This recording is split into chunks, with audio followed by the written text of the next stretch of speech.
Okay, well, here we are. We're going to do a nice little demo here of our classes.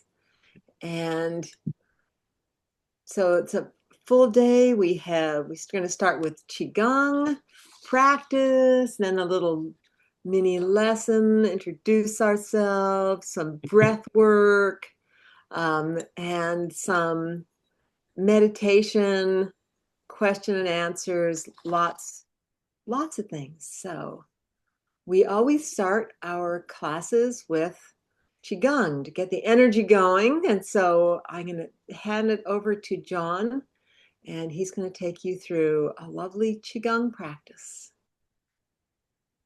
Well, hello, everyone. What I'll be taking you through is what we're going to be teaching more in the course in more detail. So for today, we just want to get a sense of it. So I'm going to invite you to find a place you can stand that you can move your arms out to the side without hitting anything. You want to make sure you can allow yourself to move a little bit. So let's find a nice standing posture. Good. So let's take a moment.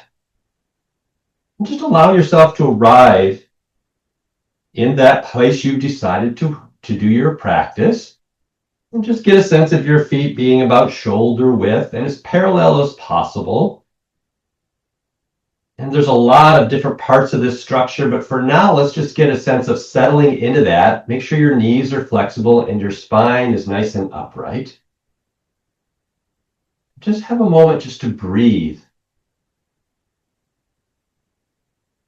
Feel free, if you're feeling a lot of tension right now in your body, breathe in through the nose and exhale through the mouth. Just let it go and let yourself find a moment to arrive, giving yourself some time to just do a nice little practice to support your energy. And let's bring a focus to the earth for a moment and bring your hands in front. And we're going to get a sense, because there's this lovely force from the earth. We have this downward force, which part of that is gravity, but it's also divine energy. And we also have this equal and opposite force that comes up from the earth. So if you place your hands in front, you can get a sense of that, or start that idea of getting a sense of it.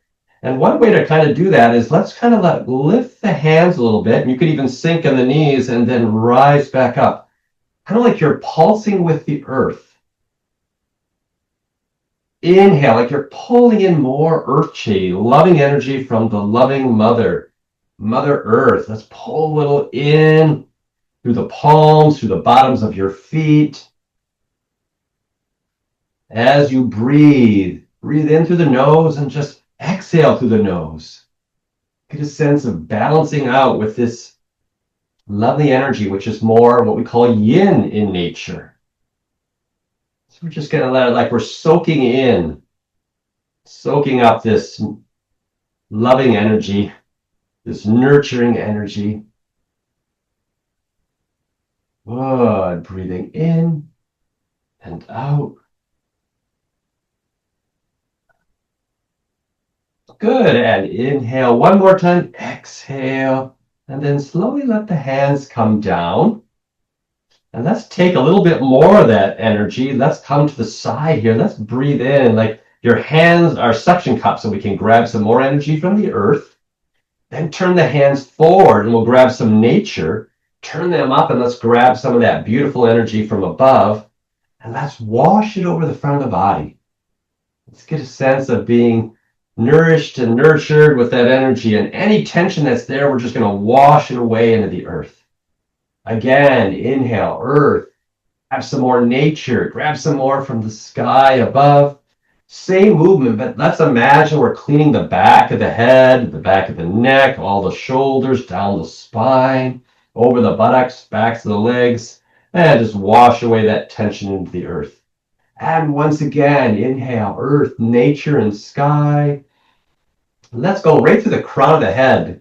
Let's clean out the brain and all the sense organs, help your throat, help the chest and the abdomen, help the pelvic area, help the legs, all the way down to your feet and down into the earth.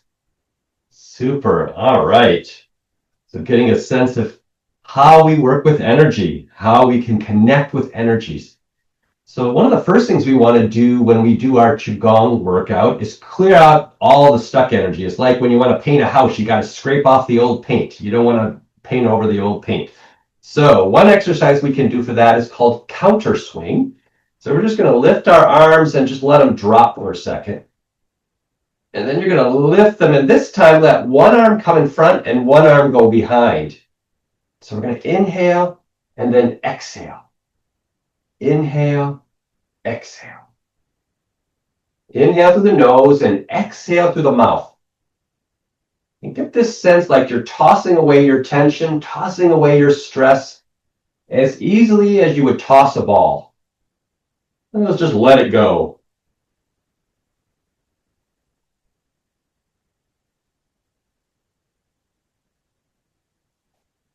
Breathe in, exhale. Just work with this idea of just tossing in both directions. And it's not about tossing it really far. It's just about letting it go. Letting more vitality come into the body and less about stress and fear and worries and, oh my goodness, anger. Oh, let it go.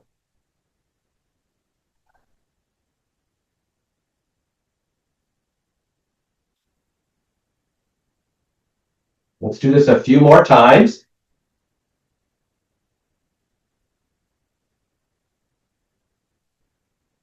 One more each side.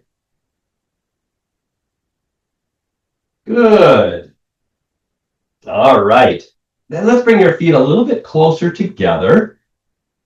And we're going to go through another one that works a little bit deeper in the body. This is called dropping post. So you're just going to lift and drop your heels and just feel that bounce in your bones all the way up to your scalp.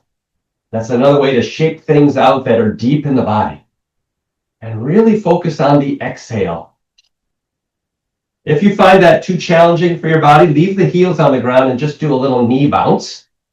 But otherwise, lift and drop the heels and see how much you can relax into this and just, let's let it all go. Whew. So much tension that we can have in our body that we don't need.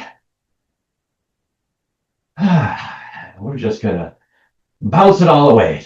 It's a lovely exercise to kind of get more spring in your step.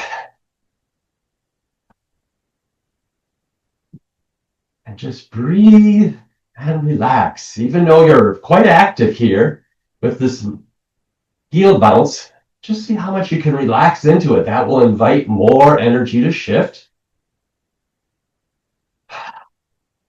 And really focus on that exhale. And let's do it. One more breath. Inhale and just exhale. Good. And just pause for a moment. And now feel that buzzing in your hands. That's your chi being activated. You might feel it up your arms. Maybe you feel it in your back or your chest. It's all great ways to notice that there's energy moving now, where maybe it wasn't before. So let's step out, back into our shoulder width apart. And let's do something called trembling horse. So you're going to shake your hands, move that up to your elbows, move it up to your shoulders. And as you exhale, shake it from your head to your feet and go, inhale, going up the arms to the shoulders. Exhale. Good. Breathing in. All right. Inhale. Let's do a couple more of those. This is more superficial in the body. This helps the nervous system, helps all the connective tissue. One more time. And it's fun to do because it lets things go. And now you're going to feel some more buzzing, perhaps. You might even feel warm, which is what happens when you move chi. You start to move stuff out. You're going to feel some warmth in your body. That's a good thing. All right. Let's bring our focus back to our palms, and let's do that pulling down the heavens again. Let's breathe in and gather more energy from the lovely earth, from nature, from the beautiful sky above. And let's wash it over the front of the body. Any tension just washes away into the earth. Lovely. Again, inhale, earth, gather nature, gather that beautiful sky energy. Let's wash it down the back. Get a sense as your hands drop like you're washing down your back, clearing away stress, clearing away tension, and sending it into the earth. Lovely. One more time. Inhale, earth, nature, beautiful sky energy. And this time it goes right through the crown of the head, like we can open it up to receive it. And it goes right through the center of the throat and the torso, through the pelvic area, down through the legs, through the feet, and wash that tension out of the bottom of the feet into the earth. All right. Wonderful. So after we've done some clearing, like we just did, now we want to start to build some energy. And we call that tonification in Chinese medicine, which is just to energize or build up qi. So we're going to start by helping the digestion. So bring your hands down here. And for this exercise, we want to breathe with the nose only. So we're going to place our tongue right behind the upper front teeth and close the mouth. We'll just take a few breaths here, in and out through the nose, just to get a feel of that, with the tongue behind the upper front teeth on the upper palate. And that's going to help to keep an orbit nice and open as we breathe. That we'll work with a little bit at the end of this session. But for now, breathing that way, bring your hands here and our focus here. So we're going to breathe in as our hands come up, like you're pulling in and creating a nice ball of energy in your belly. And then you're going to let it relax a little bit. So we're going to inhale and exhale. And seeing if we can get some movement in the lower abdominal area. The hands are like pulling in some energy. Like it's golden light coming into your belly. Now, if you're visual, great. But if you're not, that's okay too. Let it be your intention. I'm filling my abdomen with golden light. And that really is quite powerful too. You'll start to see that. So inhale, exhale. This exercise is quite lovely. It's a great one to bring more qi into the digestive tract and really get the energy flowing here to help you have a healthy digestion. In fact, it was very powerful in my life. That's what brought me to Qigong, this exercise. So we'll go a lot more detail on this one in the course, but for now, just get a sense of pulling in some energy on the inhale and then let it relax a little bit and gather some more and relax.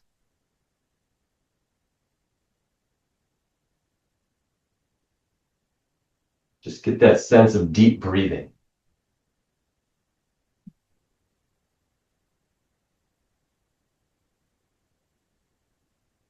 Inhale, exhale. Through the nose and exhale through the nose. 3 more.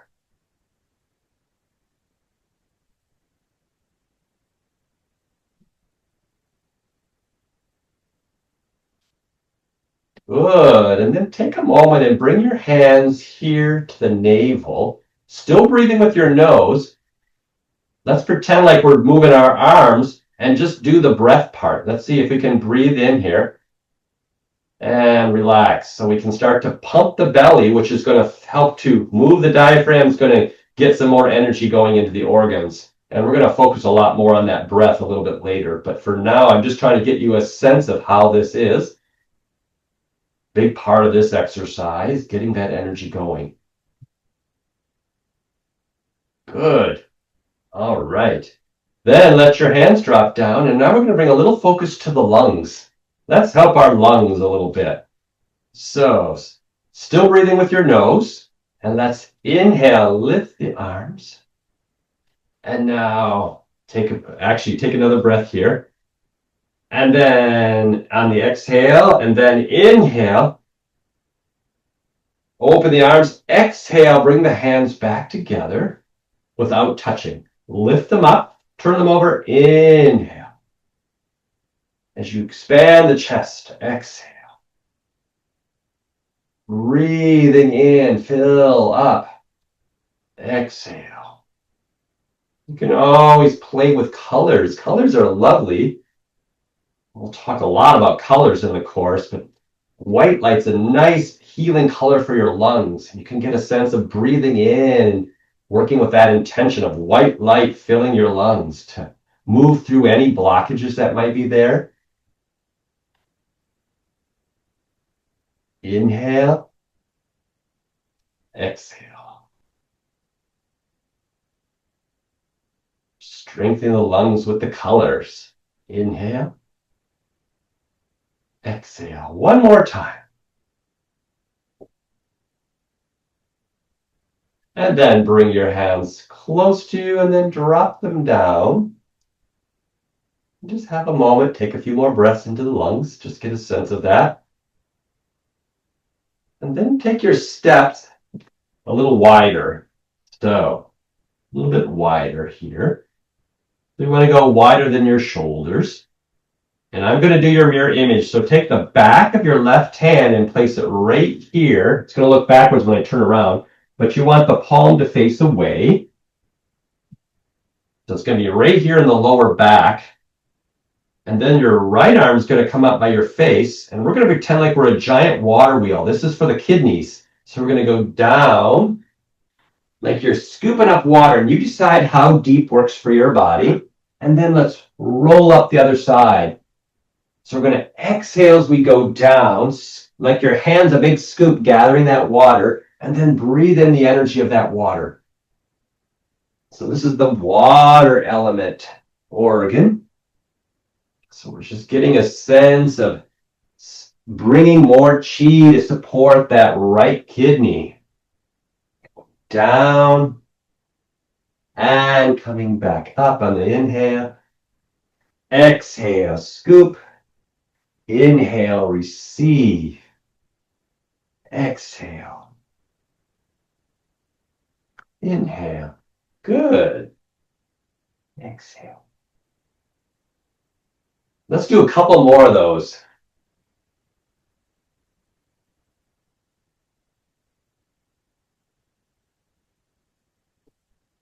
Good. And coming across to receive that energy.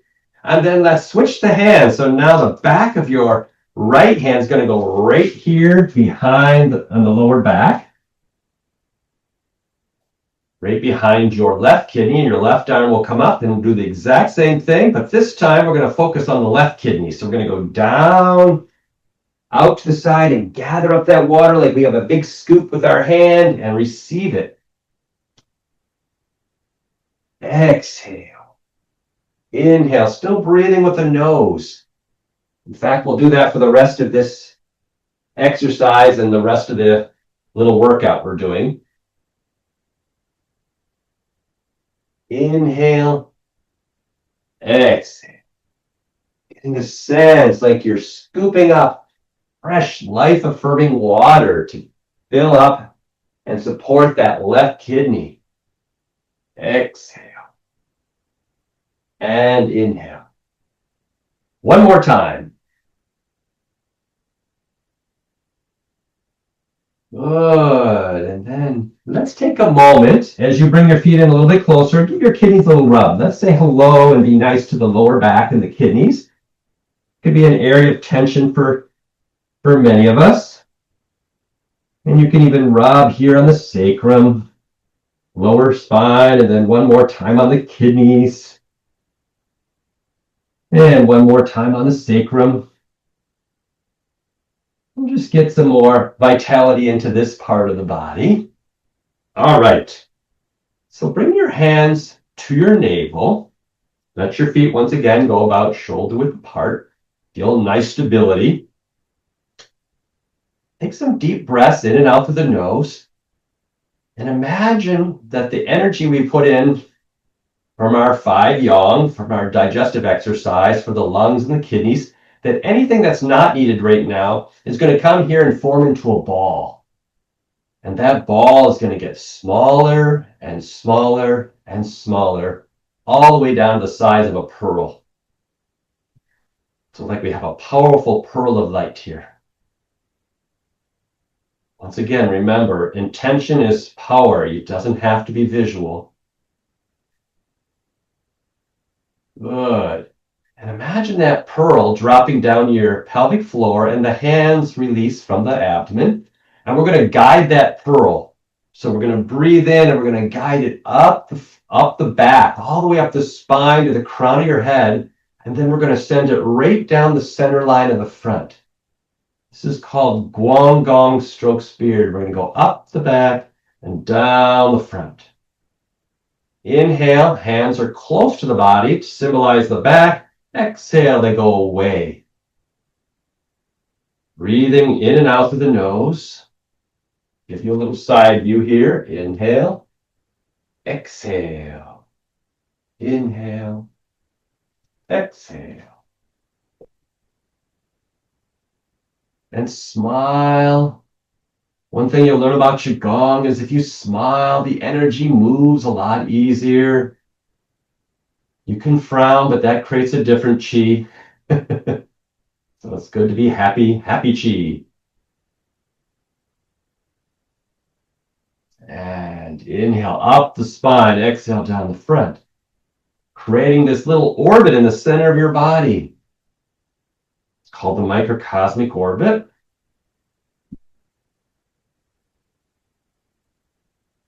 This is an exercise that's considered very regulating, and regulation is what another word for that would be balancing. It's very balancing for the body. So we cleanse or purge, we energize or tonify, we balance or regulate. 3 more.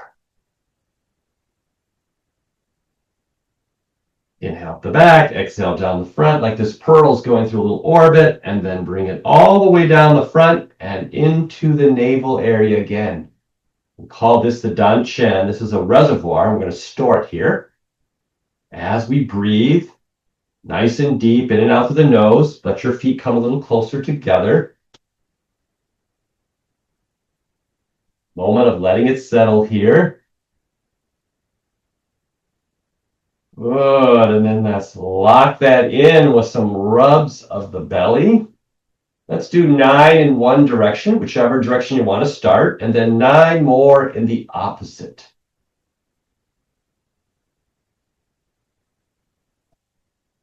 Good. All right. Let's rub our hands, generate a little bit of heat, and then cup them over your glasses or over your eyes. And let it soak in. Imagine you can send energy through the eyes, the optic nerves, into the brain. And as you exhale, it flows down your spine to join the other energy right here at the belly in that Dan Chen, in that reservoir. And then give your face a little wash up the center, down over the ears. Let's do a little tap of the forehead. Do the crown of the head. Do the sides of the head, tap the back of your head and the back of your neck, and then come down to your shoulder, let the palm be up, and let's just tap down the arm and send that energy a little deeper. Let's help the lymph, all the immune system, and go up the back of the arm, come across the chest. Let's do the same thing on the other one, from the shoulder to the palm, and you decide how aggressive you tap. It's up to you. Let's do a little tap in the underarms on each side. A lot of lymph nodes are there. Tap the heart, lungs, sides of the body, and the digestive organs again. And go, let's do together. We're going to go up the right side and down the left. So we each do it correct on our own body. Up the right side and down the left. And then tap beneath the navel. And then come around the waist and let's say hello to those kidneys one more time. Do a little tap there. And then we won't forget the legs. We'll go down the outer legs. Wherever we can reach. Around the feet and toes and back up the inner legs. Right here at leg gates. Stimulate an area beneath the navel. It's called Sea of Qi. All these lovely things we'll be learning. And just take a moment and feel your energy. Get a sense if it's feeling a little bit more alive, a little bit more active, just with that little bit that we did. Great. Thank you, everyone. Let's take this and have a wonderful rest of our day. There are so many exercises you'll be learning in this course. That would be just part of it, which we call the Taoist Five. And the Taoist Five includes not only the lungs and the kidneys, you would be also learning an exercise to support the liver and the heart and the spleen. And so that's kind of what we call our basic workout. So that's one that we'd be learning, and that's a great one to do on a daily basis. We'll also be learning things like Wudong exercises, which are great, what we call prescriptions, things that you can do for yourself. And those are individual exercises, even though it's a whole sequence, those are individual ones that you could give to other people that you know that maybe have issues that this exercise would support. So those are really nice too. I'm going to do some nice exercises for each of the organs that I mentioned, individual massages for each of those organs, which is lovely. Oh, Frankie's on alert. So we would be doing a lovely organ massage, working with sound and color. And those are absolutely really lovely to do. And then we can go into more detail and do a self massage, which goes acupuncture points from head to toe. Those are some examples of some of the things that we'll be doing in the course. And there's a lot more than that, but that's kind of an overview. We'll have a lot of individual exercises to get certain things moving, like with something we call changer. We got to get the anger moving. We can beat a bag and we can get the grief moving, and we can do some dry crying. There's lots of wonderful things that we're learning how to get chi going, especially if it's stuck. Yes. Yeah. Breaking through stuckness, breaking through. Yeah, it gets very specific. People have wonderful experiences when they start taking this class of their health in so many ways changing. And, it goes right along with like the body, mind, and spirit. They're all working together. And so in this class, we do have this, we need this foundation of health, and qigong is really the premier practice for good health. It's something that's been passed down for literally thousands of years, Thousands of years, yeah. and it has been evolving through that whole period of time, and so we reap the benefits of that. And through the 3 years of the course, it gets, we go further and further into it. So the first year, a lot of it, well, in the beginning, it's a lot of choreography. It's just learn the movement. How do you do the movement? And then, of course, John's wonderful at adding all the important aspects to that, getting the breath going, and then we, bringing in colors, and then we're making sounds. There's just a lot of detail. And then when you get to higher levels, then you're doing practices that are supported by the energy of heaven and earth flowing through you that in the beginning don't even seem possible. So standing practices, and you can get so that you're very relaxed and you're entirely supported by the chi of the universe. So the wonderful thing with qigong is that it is you working in coordination with the earth, and with the energy of the earth, with the energy of the heavens, the stars, the directions, and so that your health is, and these exercises are not something that you do by yourself, but they're something that you do in connection with the world. And so So it's this feeling of I'm connected to everything and everything moves through me.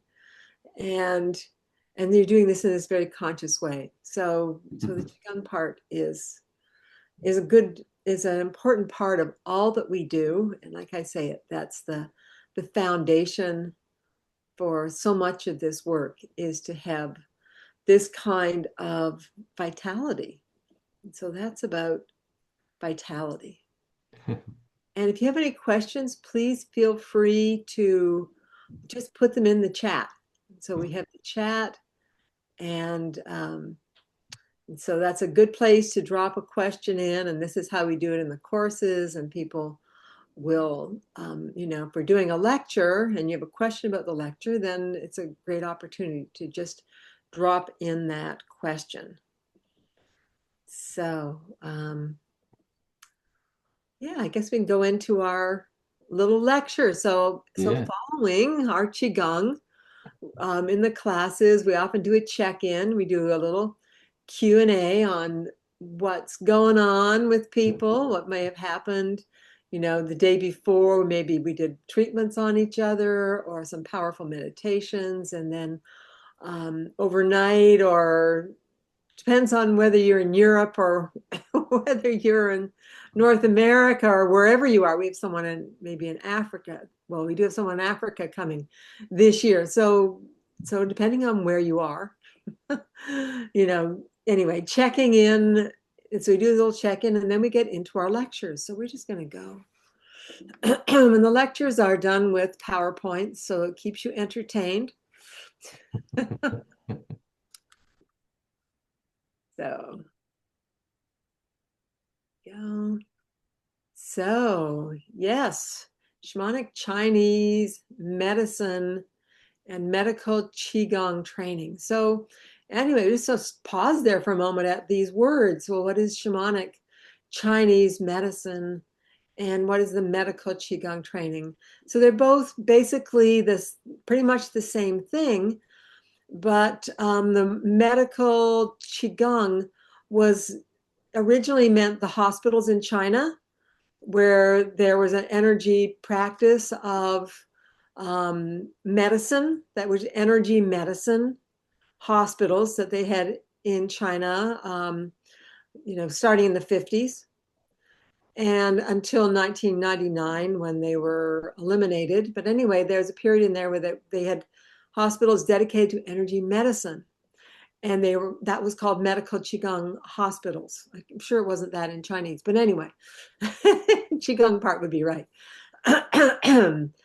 And but then more recently, it's been sort of taken over by people who do just Qigong practice, like you just did, but they're calling that the whole thing. So just do that and you'll be healed, which isn't the original term. And so we brought in the term shamanic Chinese medicine. We could have called it energetic Chinese medicine, but truly the roots of Chinese medicine are in the shamanism. So it does come from the shamanic roots, and the most shamanic aspect is the Chinese energy medicine.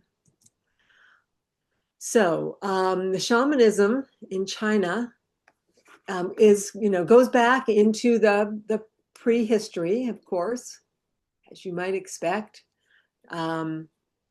way back. And so people think of, well, no, shamanism is just, Siberian and Mongolian. And, that's absolutely not the case. There's a lot of even people studying, the ancient shamanism, but it's still there. The thing is that shamanism in China is still around, and there are shamanic temples. And Chen Jinggu, for example, is a famous female shaman in China. I mean, she's from the past, obviously. She's a sort of like a shamanic goddess. So it has its true roots going back in China, and these roots go back 5,000 years. Always goes back to like the Yellow Emperor, and that's all. What was being taught there is very shamanic. It's very old, earth-based, nature-based, being aware of what is, which then becomes Taoism, Taoism and Taoist concepts are based on the wisdom of the ancient Wu and the Wu Yi shamans. So the Wu was the female shaman, and she was the connector of heaven and earth. That is what the Wu means. Wu is the one who connects heaven and earth. So the Wu were the female shamans, and then later came the Wu Yi shamans, who were male shamans, and they all were practicing what then became what would be called the Taoism. There's not a lot of difference. There's just at a certain point in history where Taoism was more in competition with Buddhism, and it decided to sort of shed its more shamanic aspects. So it has an interesting history, and it's kind of political and dependent on who the emperor was and things like that. But the shamanism, until very modern times, and still in modern times, is something that is part of the culture, and it is the energy work that we are interested in, and the being able to work and see between the worlds, which is what it takes to be a master healer of shamanic Chinese medicine or of medical Qigong. The deep understanding of reality developed organically from not experiencing oneself as separate from all of life. And so that's what it is based on. It's based on this idea of connection, which is what I was saying about even about the practice. The practice, when you're out and you're practicing Qigong, it becomes magical when you really feel yourself as completely connected to everything around you. So the ancients understood that there is nothing that exists outside of the Tao, not the smallest particle or your innermost thoughts. And so the whole idea of oneness and source energy and the God particle now. I mean, this is now being so confirmed in quantum physics that that there is a one thing that is everything, and everything is within that one thing. And so that's hard to wrap your mind around, but the mind generally doesn't wrap around this idea of infinity anyway. Qigong and shamanic Chinese medicine are based on this wholeness of the Tao. So what we are always working for is to be more and more in that experience of that wholeness. And to master this form of energy healing is to follow the Tao, the path of spiritual unfoldment. And so this is not based on any belief systems. We're using this, this Chinese medicine pattern because it's like a medicine wheel. And people have said that the Chinese medicine is the most complete medicine wheel that we still have. And the medicine wheel just really being this idea, north, south, east, and west, all of the elements, and it's all around us and it's all within us. So why would you want to study Qigong healing? Qigong is the most powerful approach to understanding life force energy.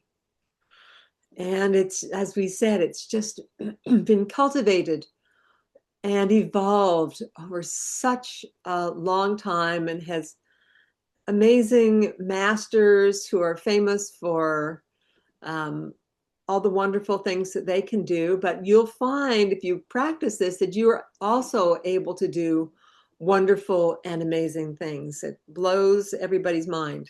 So, but we get into it slowly so you don't have to be too mind blown. You're just sort of like, oh yeah, look at that. I can do this. So through practice, we can develop awareness of the movement of energy both inside and outside of our body. So we become very conscious of energy, and we're able to have our consciousness in our bodies to a very, very high degree, and to know and to feel these flows of energy. that are going on inside. And we also develop aware of energy outside of our body, but maybe inside of someone else's body. We just learn about the whole experience of energy. We are able to strengthen the immune system, improve organ function, heal and energize ourselves and others. And so there's just a lot of healing that happens through this practice and through learning this, healing for yourself, and as we say, learning to heal others. How do we do this? Well, in the beginning, in our first year, and even today, breathing techniques. In fact, John and I are also teaching the sixth seminar, which is very much about breathing techniques. We come back and really do a lot more focusing on breathing there. Our movement, our Qigong movement, creative visualization, and spiritual intent. And so these are very powerful forces. Creative visualization, imagination is something that is discounted in our society. It's like, oh, that's just making things up. Whereas it's seen as a power that you have, that through this kind of creative visualization, we are creating. And so when we imagine things, so when we visualize inside of our bodies, when we visualize inside of someone else's body, and also we do a lot of journey work. So there's visualizing in those situations too, but it's very powerful. And our spiritual intent we consider to be sort of supremely powerful, because this is our intent, is something that we work with. We set our intent before we do things, before we do a session. We're very careful to set our high spiritual intent, that that we do whatever we do in that work be of service, obviously, to the person we're working with, but to all beings. We want everything to be in alignment with the highest forces. We can improve our health, personal power, and learn to live in harmony with the universe. And so that goes right back to our spiritual intent. Yes. And so everything that we work with is based on the power of virtue and the high intention that we have for our health. And whatever power we have is the power for good. So we work with the highest powers, and we want to live in harmony with the universe. This is the goal, this well-being, and for ourselves, personal power, but then we want to live in agreement with divine power and with the power of our own eternal soul. So we're always we come back to that. This is what we want to express in the world, is our soul's expression. So we're really working. This whole class is kind of a class on spiritual growth, from a very different angle, and it's disguised as a learn to be a healer class, but you can't really learn to be a master healer of Qigong or shamanic Chinese medicine until you evolve all these aspects. And really that does happen amazingly through this class. So this is the study of the great wisdom gathered for medical, martial, and spiritual development by the culture of ancient China. And we are the very lucky recipients of this. So this work uses special techniques to purge, tonify, and balance energy. So we're always looking at what do we need to let go of? We need to empty the cup. We need to clean the cup, make it ready to tonify, to add to the cup fresh energy. We need to stir what's in there to bring it into balance. So we pay attention to purge, tonify, and balance, or what we call regulate. And it's a safe and effective way to release toxic pathogens, trapped emotions, and other negative influences that can cause both physical and mental emotional illness. And so we consider this, it's important to relieve these toxic pathogens. And often people are doing that just at a physical level. And if you're only doing like a physical purge, that needs to go deeper, because often people will have very strong emotional reactions to all of that. And so, yes, we have to release things at the emotional level. And then there are other negative influences at the more spiritual level. And these can cause, as we say, both mental and mental illness and emotional illness. So we actually, get into, as we go further into this class, we move more and more into these understandings of of spirit and the spirit's impact on on the well-being of the person, the spiritual, the emotional, and we do a lot of what we call journey work for that. And as we work, we look at things as 3 levels and 3 worlds. So this is so important to everything we do. The physical level and the physical 3D world, the energetic level and the energetic world. And so then we get out into more dimensions as we get into the energy world, because science doesn't recognize the chi that we're moving around and we work with, but everybody who does this does. It's pretty obvious. And then the spiritual level and the spiritual world. And we become very conscious of all of these worlds. And we consider that you can't really heal just with the one. You need to really bring these all together. In our approach to healing, we always consider and work with all of these 3 worlds. Physical manifestation of illness is considered to be the turbid fruit or the poisoned fruit of a diseased plant or tree. Our work is to find and heal the root cause of the illness. So we don't just we're not just trying to heal the symptoms. We're keep looking for the deeper causes.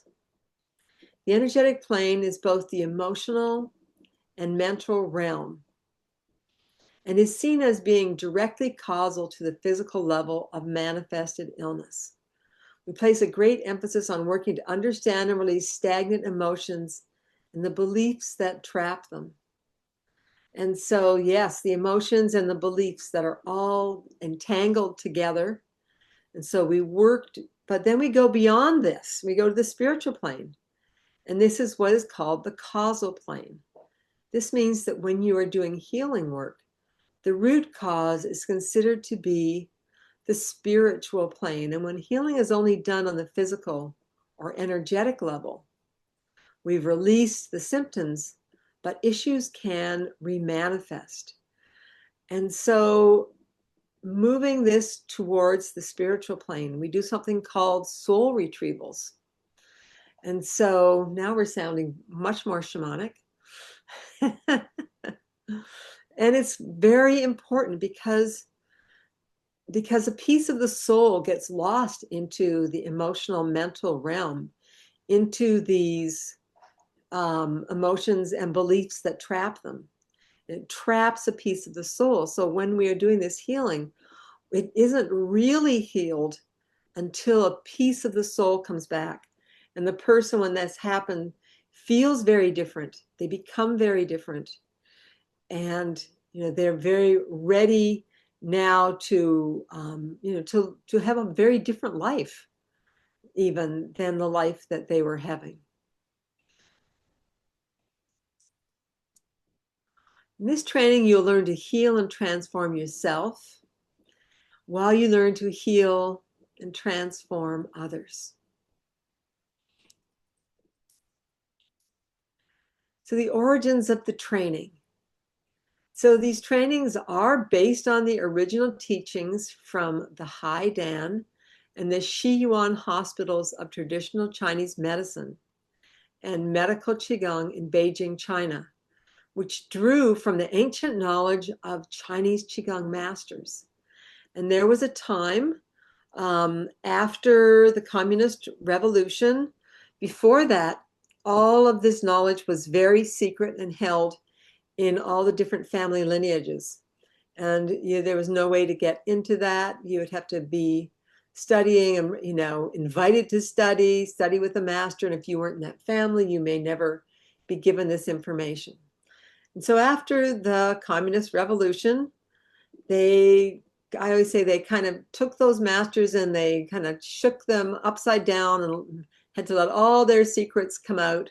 And they had these big, call them forums or gatherings of thousands of these people would come together and they were discussing. And this is sort of the origins of Chinese medicine as we know it today. And so they were kind of making it more of a universal thing, coming from all these diverse lineages. And so all this information came together and was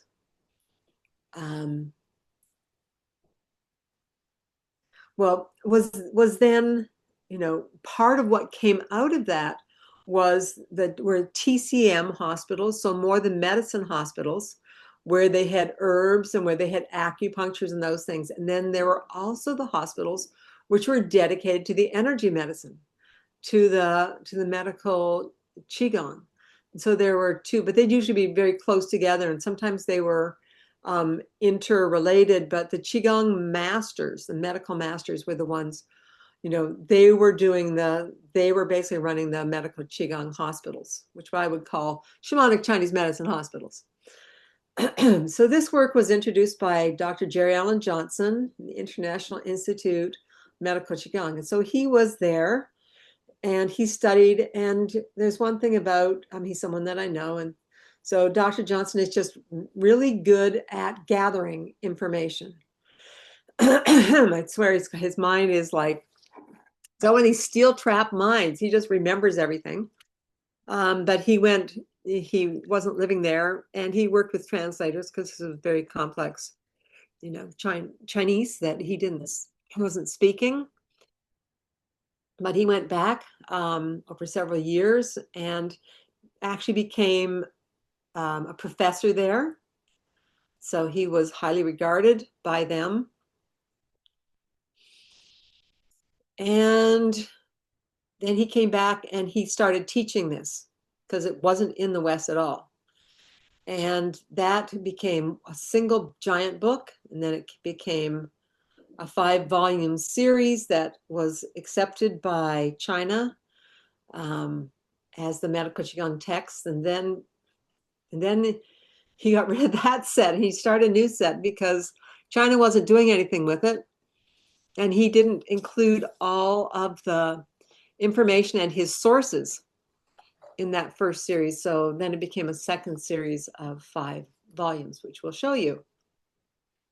And so we use these books and work from the syllabus of the original syllabus of the International Institute of Medical Qigong, which was the most highly regarded program of its kind, even though that does not exist anymore, but everybody uses this. This is the syllabus, and this is where our syllabus comes from. So Wendy Lang, I began studying with him in 1998 with a small group of students. He taught in his, now there are hundreds of students, but he taught in his dojo, which was his converted garage. And we slept on the floor in sleeping bags, and because I was a lot younger. And then I began teaching actually Universal Healing Tao system. So Montauk Chia's system back in '89. And then I started teaching medical Qigong seminars. I'll talk more about that in 2003. Okay, so here's our little lecture. Are there any questions there, John? Nothing in the chat yet. Okay. Unless anybody has anything.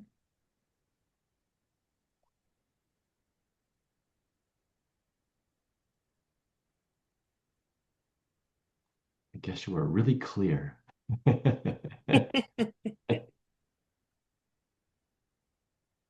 Okay, so so let's see. I guess from there I go into a little story about me then. More my history, where all of this, that was a little bit of my history, but it's more than that. So we're going to start to talk a little bit about how did I come to be teaching this work? Where does that come from? And for me, it started in, well, the big thing that happened for me was in 1988. I mean, I had a bit of a history before that, but we're not going to go into that. We're going to start here. So in 1988, I had an opportunity to do a retreat, and it was on the island that I lived on, and it was with Minka DeVos and Krister Ekstrom. And Minka DeVos is now quite well known as she leads a lot of retreats, and she has a wonderful book on women's health and healing through Taoist practices. So, so anyway, I was there. I started off, I probably had chronic fatigue, but nobody knew what chronic fatigue was at the time because I had super low energy that I struggled with. I had pneumonia. I'd had pneumonia, bouts of pneumonia. I'd had pleurisy. I'd had asthma. I'd had, kidney issues. I had a bunch of problematic things going on. And so they said, let's do, and they did these before, so they weren't new at it. So let's do an 8-month super intensive retreat where we're going to like do heavy duty practice for 12 hours a day.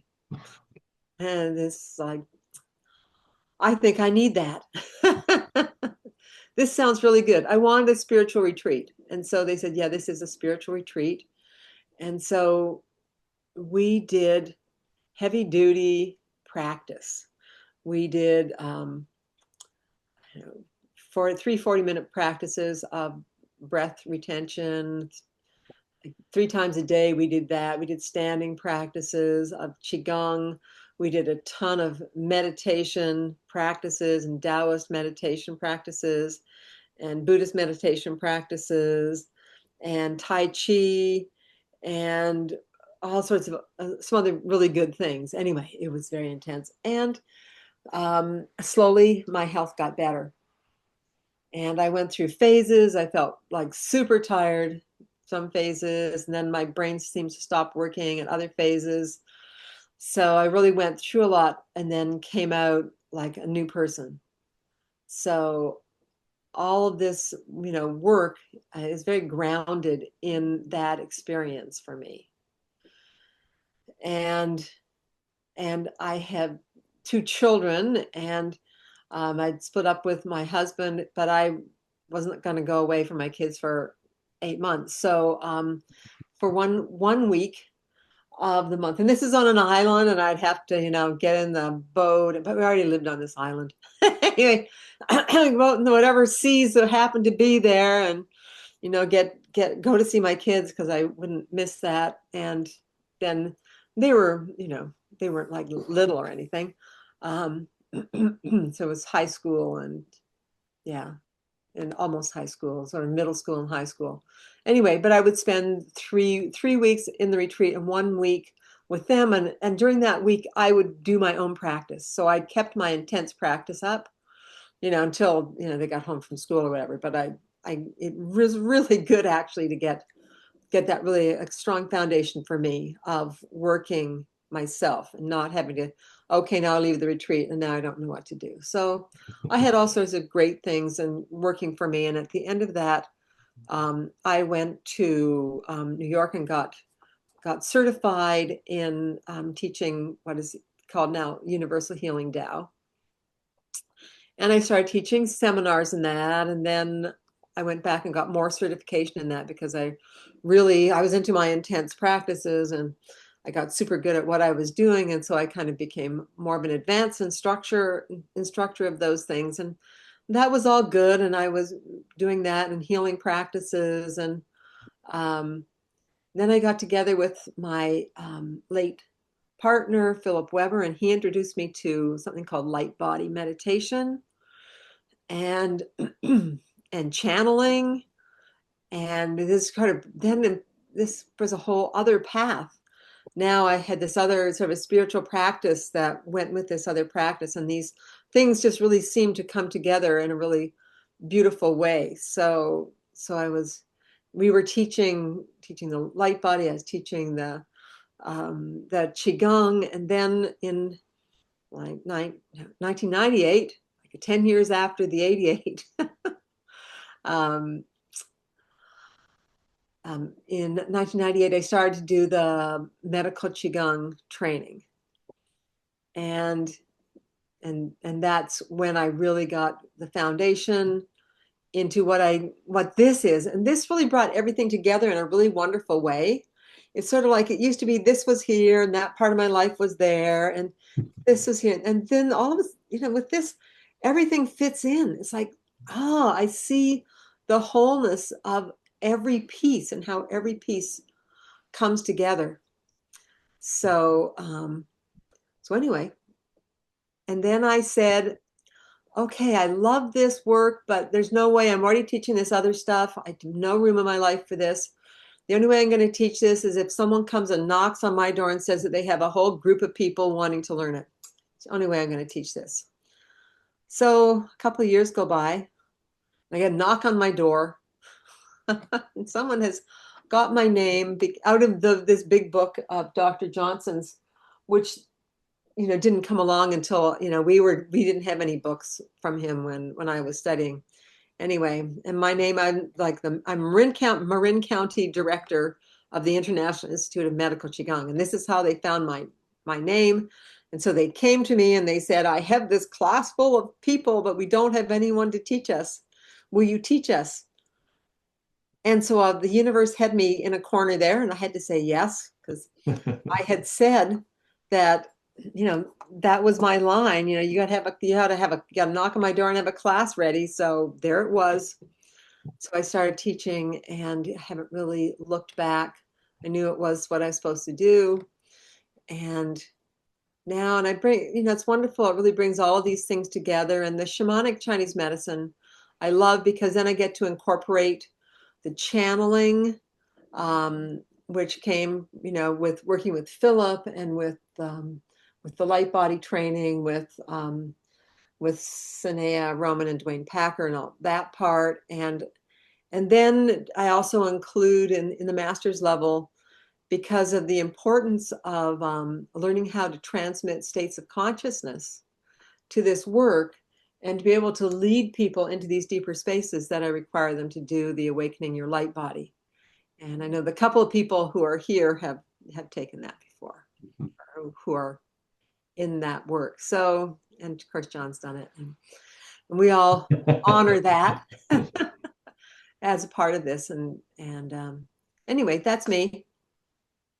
And I'm teaching this and I love it. John, what about you? Tell us your story. Well, as I like to say, my journey's a little shorter because I learned from Wendy. So she had to go through her work so that I could have this lovely opportunity. But a little bit of my history. I loved what you said about how everything you were doing a little bit of here, a little bit there, a little bit here. I have the exact same experience. I didn't put it that way. And now when you said it, I went, yeah, that really clicks for me because I have a background. Well, I have lots of things that I've done in my life. I was a banker and did all kinds of stuff that felt like it sucked my soul. It didn't feel very good. Um, but it was important at the time, and it's all skills that I can still use for other things. But I also was, and still am, a expressive art therapist. So I work with the arts as therapeutic tools, and I found them very powerful to help people move through mental, emotional issues.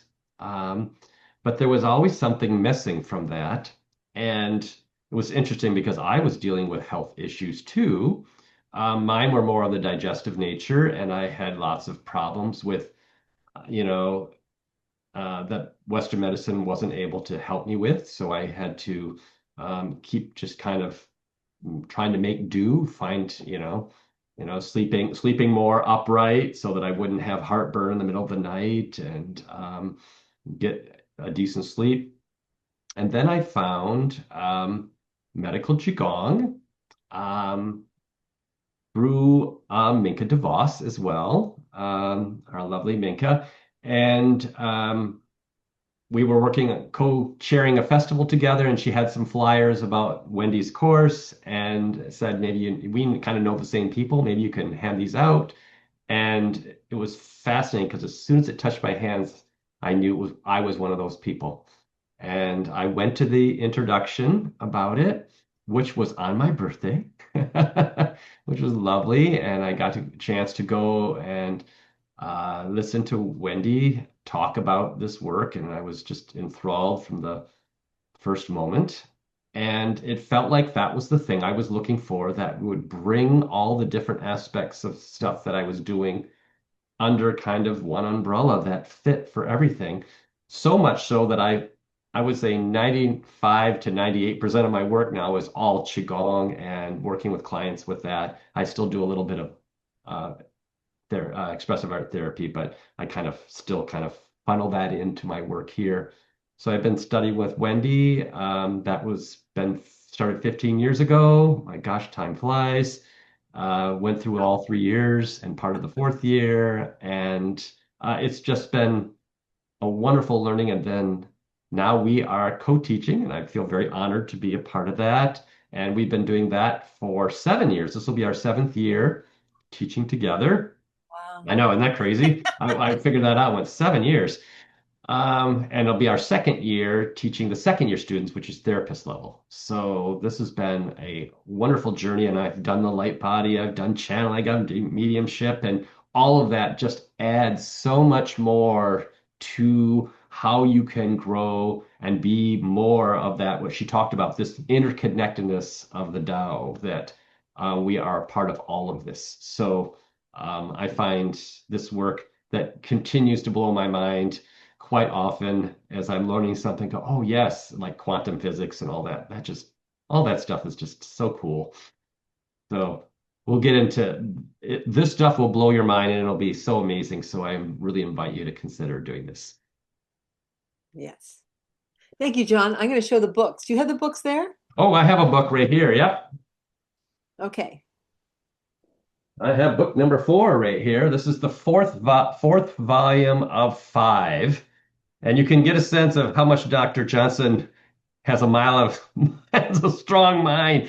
They're all like this. It's like holy moly, and it's not a lot of repeat. I mean, there's some stuff that he blends in other books, but this is all amazing material that you can learn over a lifetime. It's quite powerful. And well illustrated. Oh God, yes, yes, Yeah. So it's great reading. It's interesting reading. It's well illustrated, but part of what we do is we sort of digest it for you and then give it to the class. So we take all of this, like that volume, that I put these in boxes and ship them. They're about yeah, this tall. yeah, right. It's a big set of books.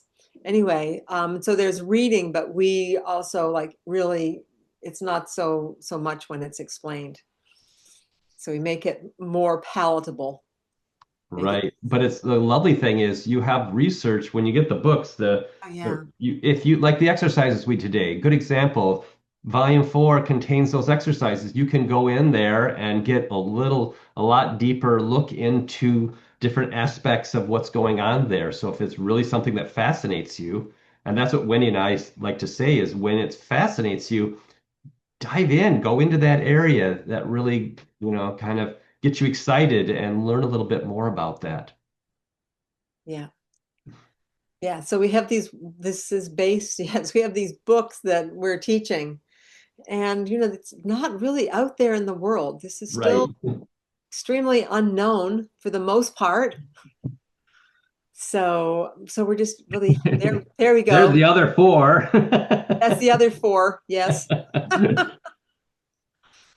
Yeah. And they're also available as downloads electronically. So Yes. yeah. Yeah, they're also available. You can get them as downloads. Good And I example, ship you can them. get them on Amazon as No, Kindle versions, I don't think so. Oh yeah, the downloads you get on Amazon, but not the physical ones. not the physical. Yeah, I ship the physical ones. Yeah. I have stacks of them around. Just Yeah. there was a while I didn't have any, so now I'm really happy to have stacks of them around. Yeah. We ran out. So yes, so let's see now. Um, so people get concerned about safety with energy healing, and there's a lot out there that makes people nervous about energy healing. That there are people who, end up getting sick, they end up getting depleted, stories of people who, get what other people had and things like that. So one of the things that's very unique about what we do is that there's a very big setup before you do a treatment. So part of the setup is your energy. So getting all of your energy opened up and flowing and happening and vibrant and strong. And then we set our intention. So we're calling in beings of light to help us. So we have, we're calling in the divine forces to be with us. We're asking them to hold the space safe and sacred. And then that we're asking that this benefit, for be a benefit for the person we're working with, but also on behalf of all beings. And then we create us this space that you person steps into. And and part of what we ask for is that whatever we do be of the highest benefit to our person that we're working on. And when we really step into these intentions, then we don't have to be afraid. We don't have to worry about getting anything. And and what we want to do is to be in that flow of energy so that we're in a space that the energy flows through us. We don't want to be putting out and extending our personal energy. I mean, who wants that anyway? It's like, well, I don't know. It's kind of Yeah. used. Yeah, I'm a human. Go I go for got the some fresh issues. stuff. I don't want those. So we want to really be bringing in the highest vibe, fresh energy for people. So that's a big part of our Can I just add intention. one thing real quick, Wendy, on that? Yep. That morning thing on my birthday that I talked about that when I started, that was one of the things that Wendy mentioned. She talked about this in Ah, detail. And that actually was what got me into the course because I was one of those people I didn't want to be, yeah. and it wasn't even, mine was more from a nature is I knew that I was going through a lot of stuff at that time in my life. And I didn't want to be giving that to anybody. So I was more concerned from me giving it to them as opposed to getting any more. I thought, well, I probably can handle it, but I was more worried about the other direction. So when she talked about these invocations that we do and this host setup that we do, I went, wow, this has really been thought out. I that was actually the where do I sign moment. Right.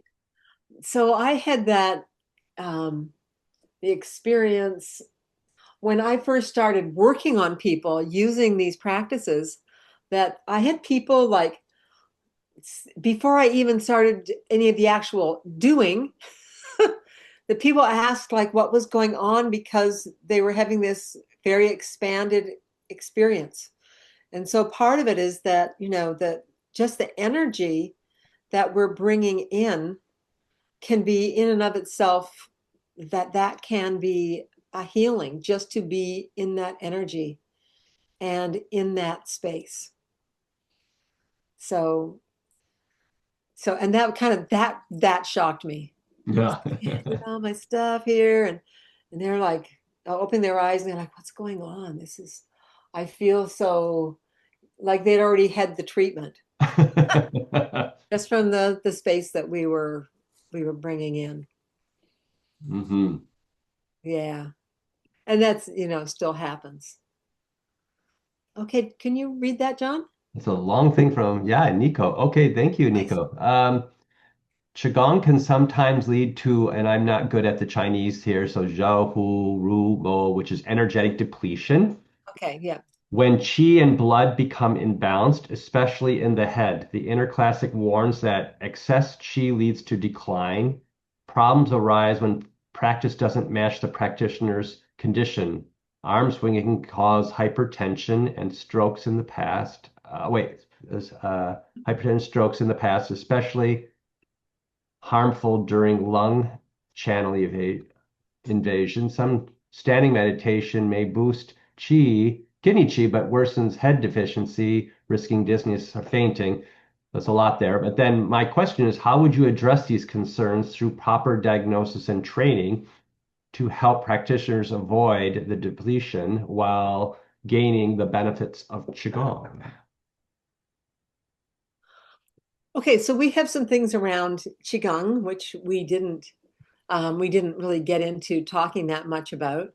But one of the first things I want to say about Qigong is that is a lot to do with the intent, but it's the intent and also the energy that you are bringing to it.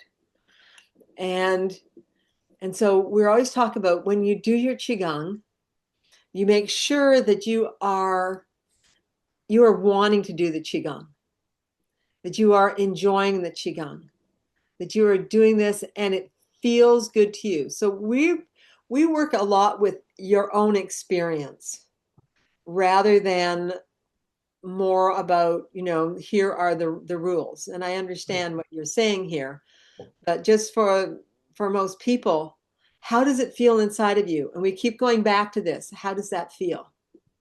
Does that feel right for you? We want you to get in touch with, as a practitioner, with your heart, Right. your inner guidance, with your personal inner knowing that so that you're the one who can feel, is this practice right for me? And I have people, working like a lot, maybe with cancer or something, and it's really going back and looking inside of yourself and seeing what's right for you. And so a lot of arm swinging, if you have, some of these things are going to make you feel dizzy. You need to be able to register as a practitioner. You need to be able to register this for yourself. What works for me? Because it might not be everything that we're teaching, and you need to stop and pay attention. John does a lot of stop and pay attention, like stop and see how this feels. And things open up and people, things break through for people.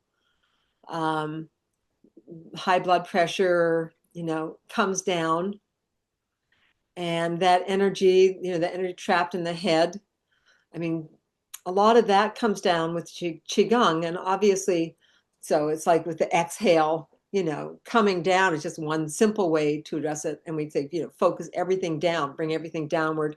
Don't be bringing things upward. Let's see. Yeah, there are some things. So we do microcosmic orbit as a way of teaching people to balance the energy. And so that's a good one. But sometimes some practitioners, aren't really ready for the full orbit. They need to do just the lower dantian orbit. So keeping that energy low as a way of balancing certain things out. I just had to give someone that prescription this week. Low, and perhaps even, water cycle. So there are a lot of ways we get pretty into prescriptions, but there isn't like a single rule. It kind of goes with that person. And so someone might be presenting with pretty similar diagnostics, but would be given quite different prescriptions. And so it's paying attention to what, to exactly what that person needs. And, sometimes it's more important for them to be going through the body, like we do the one 1 through 10 meditation, and originally the 1 through 4 meditation, where you go through the body, where you bring your consciousness down through the body, through the organs of the body. So you start to experience that getting down into the body. That gets rid of energy that can be trapped in the head, and brings that, and just that going through the body every day over and over again, bringing consciousness down into the body for healing. So did I pretty much answer that? Do you have anything to add to that, John? Well, I just want to say, as part of the teaching that we'll do in the classes, like Wendy said, is I take a lot of time with you to stop and check in. It's really important that you know what's going on. And I want to add that you also want to be curious. If you're doing something and it's not set up, there's no one size fits all here. Wendy and I are definitely not trying to say this is the only way you can do this. We want to open up your mind to start to be curious about what else is out there. And so when you're doing like a 1 through 10, which is a meditation that scans through the body, have a moment, and maybe you need to take a longer portion in the brain and just kind of see what happens if I swirl it around? What happens if I drop it down? What happens if I take a little longer with the glands in the brain? What happens if I, you know, have that relationship? How does it connect with my heart? What's this connection like? Does it go deeper? Does it affect my kidneys? Does it go into the lower dantian? And you can start to play with all of these nuances that will get a little bit clearer as we go into the course. But yeah, I agree with Wendy.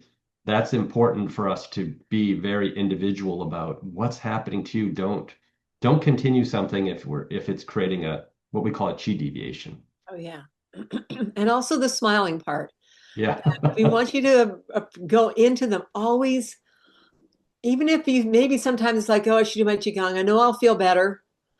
And then it's like, okay, I'm going to do it. And then, do it and start to feel better, because doing it with a good attitude and with smiling and happiness is going to be healing.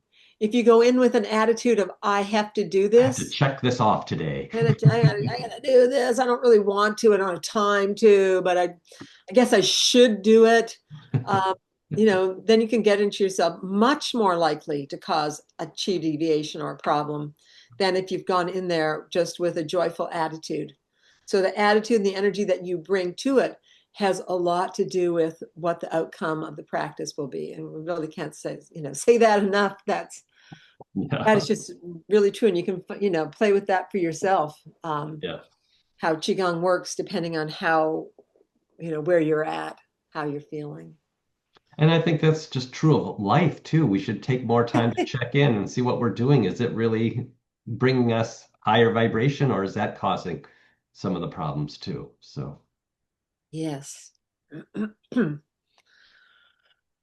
Okay. So, one of the things with this is we always like to demonstrate in this little class, um, how things are based on your experience. And so we don't have a belief system.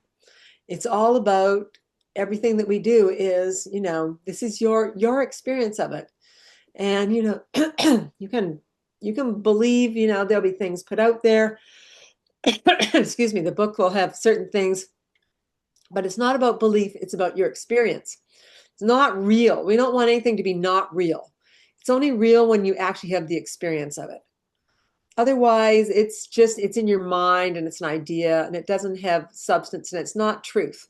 So we really like to be based in truth. And truth only happens when you are coming from your own experience, because that is a truth. Your experience is a truth. You may reinterpret it later, but it is a truth for you. It's much more than a belief or an idea.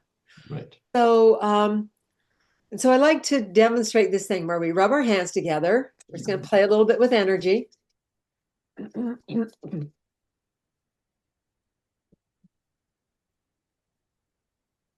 a little energy here in your hands. Okay, and then we just do the little classic thing of, oh yeah, you feel the energy between your hands. And hopefully you can feel a little bit like taffy or something. It's moving between your hands. Okay, and now we're going to get into what we call spiritual intent. Okay, so now let's have the right hand send some healing energy to the left hand. Just your intent. Just send it there. Don't just, you're just using intent. I'm only intending this. So an intent is different than doing it. Doing it would be like pushing that energy over. Or like, where does that, no, it's just intended. Okay. Now we're going to send some red light from your right hand to your left hand. That's just your spiritual intent. The divine is with us and says, yes, you can play like this. Okay, so now it's red light.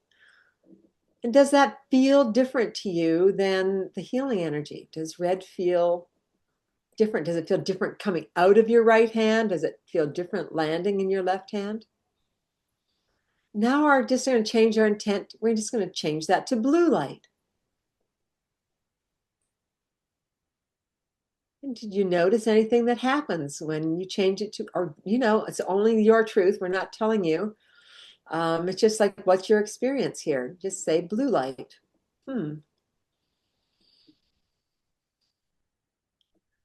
Okay. And now I really want you to try hard to send golden light. Like just try, like think, okay, now I have to figure out how to send gold light from my right hand to my left hand. Okay, how do I do this? Like, I really wanted to like, let's really send some there. Let's make that happen. Okay, and just what's your experience of trying to make it happen? Okay, now we're gonna let that go. And now we're gonna just play back to intent, just white light. Just relax and intend white light.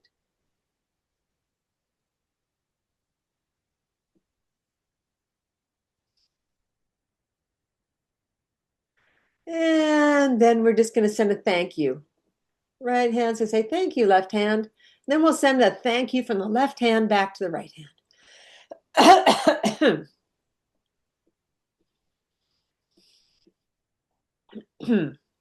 Okay. And just rub your hands together. And yeah, just like John, just bring that back to your heart. Okay. So that was a little bit of, what we call, what is spiritual intent. So just leave that with you. If you want to say have any comment on your experience with that, you could put that in the chat.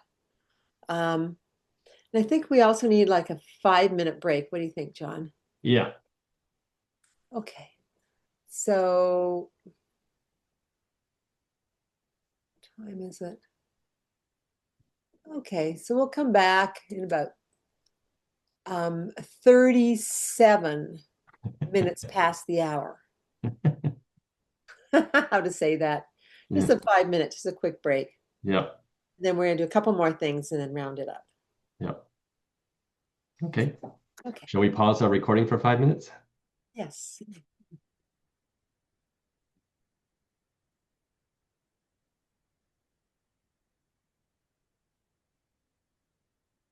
Hi. Okay. I was just realizing the first part of this question that Nico's, your question, I'm actually teaching seminar 6, and a big chunk of that is chi deviations.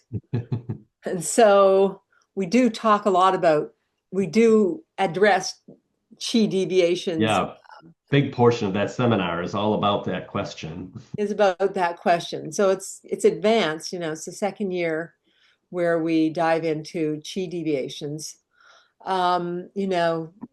But there are things even, how to draw the energy down over the head, like emergency situations, or as a more general, sometimes some of them are corrected. Over practice is definitely, an issue. But anyway, we address all those things.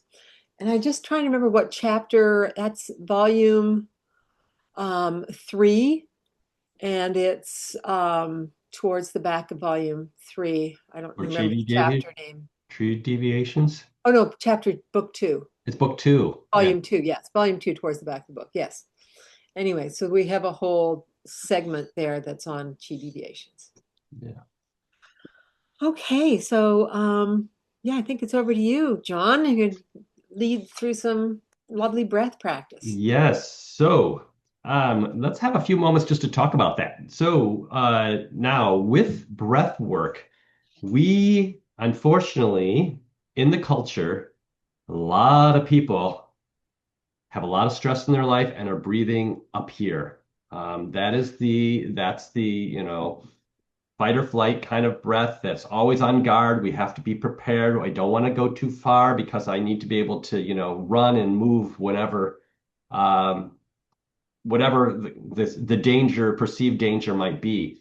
The problem is we don't live in 24/7 uh, danger. So we need to be breathing deeper into the body, which means we need to open up this muscle here called the diaphragm, which separates your chest cavity from your abdominal cavity. So Winnie and I have developed some stuff to work around that, to start to open that up so the energy will move through, nourish all these organs, help your immune system work better, help your digestion work better, and help your overall vitality be stronger. And that was a big part of my shifting for my health too, was getting deeper into my breath and helping others that I care about deeply do the same, like my mother. So let's do a little practice with that. We're going to do that from a standing position. So I'm going to go invite you to get back up and let's find a place to stand so we can do some. So just like we did for the exercises, take a moment and feel a nice upright posture so you can feel strong and stable. Make sure your knees are flexible so you're not locking them, because that'll allow energy to come up from the earth.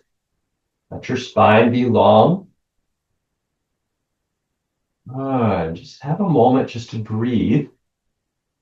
In fact, let's test our breath. And what I mean by test is we're not going to judge it or anything. We're not giving it a grade, A, B, C, or D, or 1, 2, 3, or 4.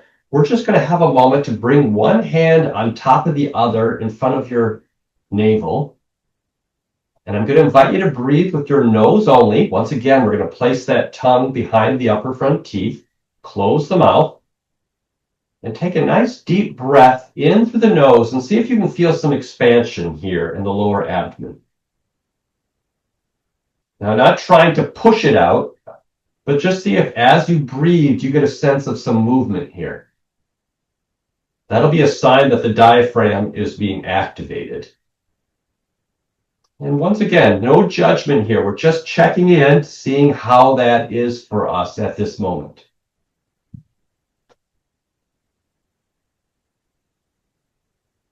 Great.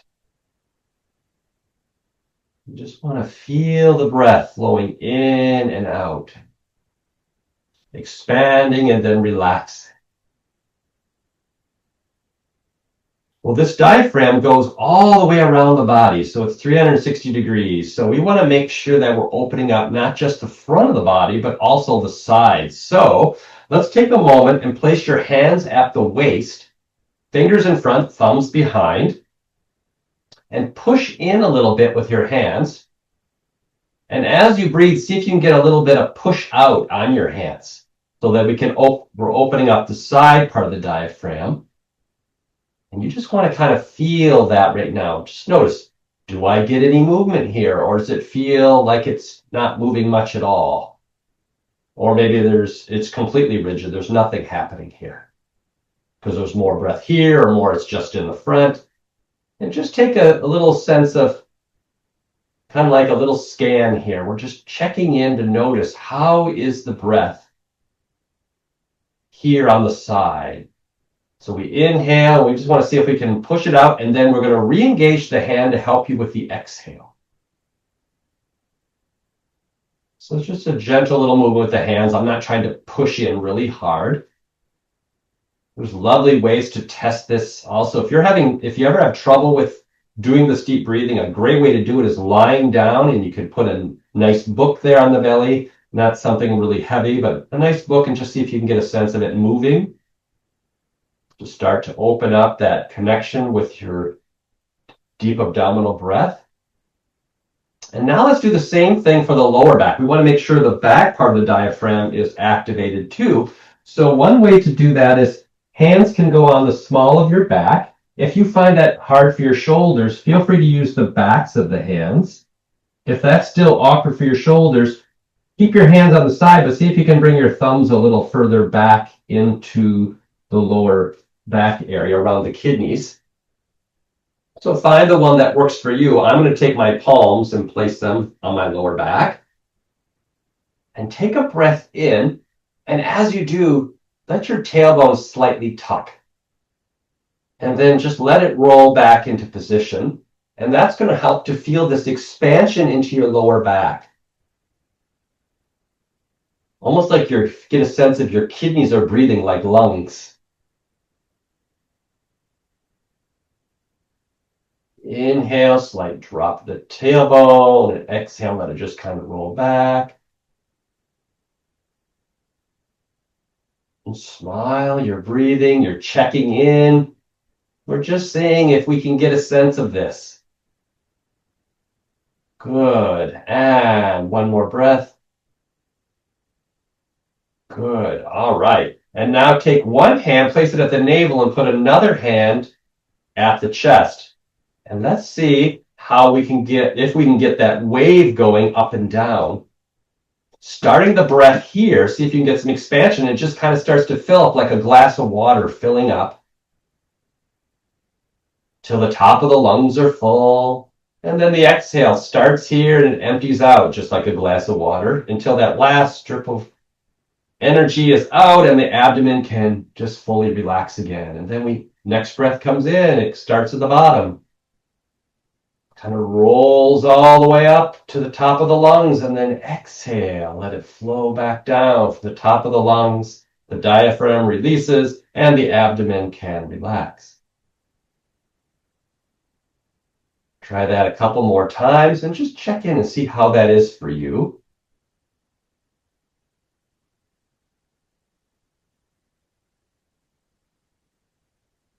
Good. Now, many people, this area is just, some people it's just frozen shut because they're in a high, intense situation in their life, or they just have lots of trauma. They haven't been able to really access this. We need to open this up so that we can get the breath down and you can move through. That's going to actually open up the emotions, though. So that's something to be aware of.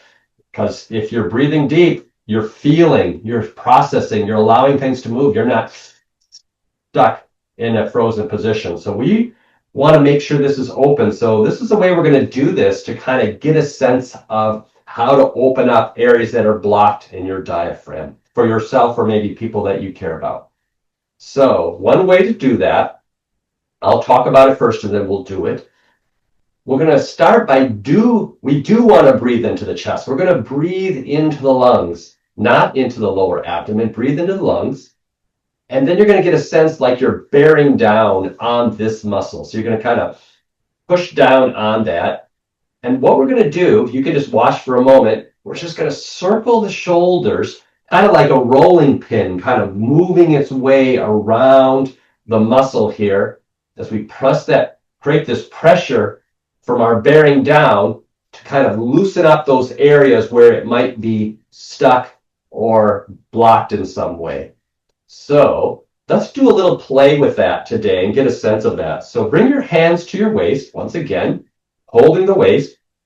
It's going to be really important that we move the shoulders. We're not going to move the hips, not going to move hip circles. We want to make sure we're keeping the hips stable and moving the shoulders. So let's take a breath into the chest. So fill those lungs, get a sense of filling up here, not down here, up here, and then bear down, push down, and then slowly roll as if you're pushing down in all the different areas around the diaphragm. Exhale as you need to. Let that go. Take another breath into the chest. Bear down and circle the other way. Just kind of circle around. And exhale as you need to. Good. Let's try it one more time. Take a breath into the chest. bear down, and kind of just circle where you need to. Where are you noticing? Maybe in the back here, you want to go back and forth, kind of like a bottle brush movement. You're just kind of moving back and forth. Maybe it's more on one side. Exhale as you need to. Good. And now let's check in with our wave breath again. Starting it down here, breathing all the way up, only with the nose, and just see if you can get a sense of that wave breath being a little bit easier. Now the diaphragm has been kind of manipulated and loosened up.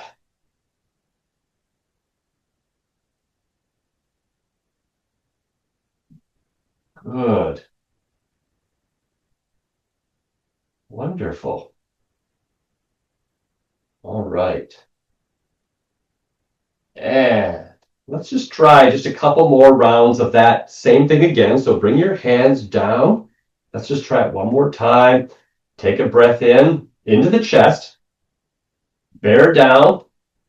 Circle around. Find those sticky, stuck spots and just kind of work with them, or just make a little circle. Go a little bit back and forth. And then exhale. Good. One more breath into the chest. Bear down, push down, and try it the other way. Kind of working out the kinks. And exhale. All right. Good. One hand on the chest, one hand at the navel. And breathe and get a sense of that wave breath is.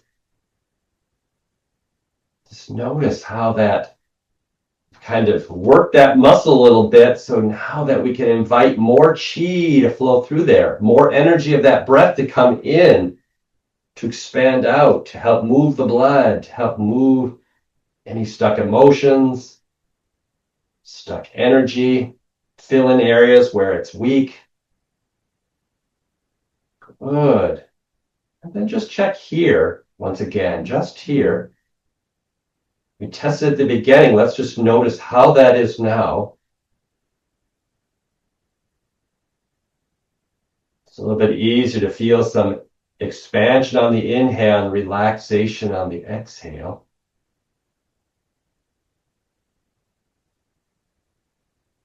And then what about the side? Grab here at the waist, push in.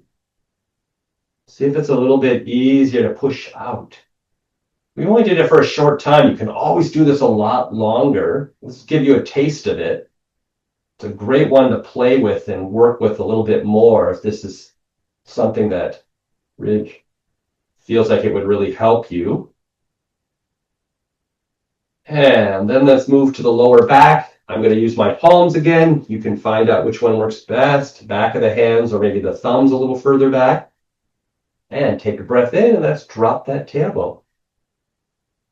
Exhale, let it just roll back into place. And smile, just get a sense of more breath. Charging up those kidneys. They're kind of like your energetic batteries. We want to give them a little recharge with some deep breath. Good.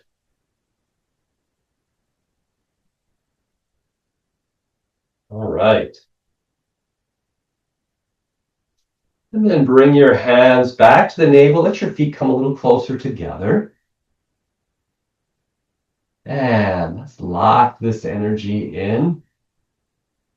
Do 9 rotations here.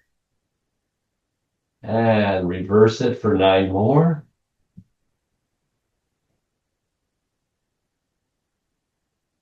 Let's do another little rub of the hands.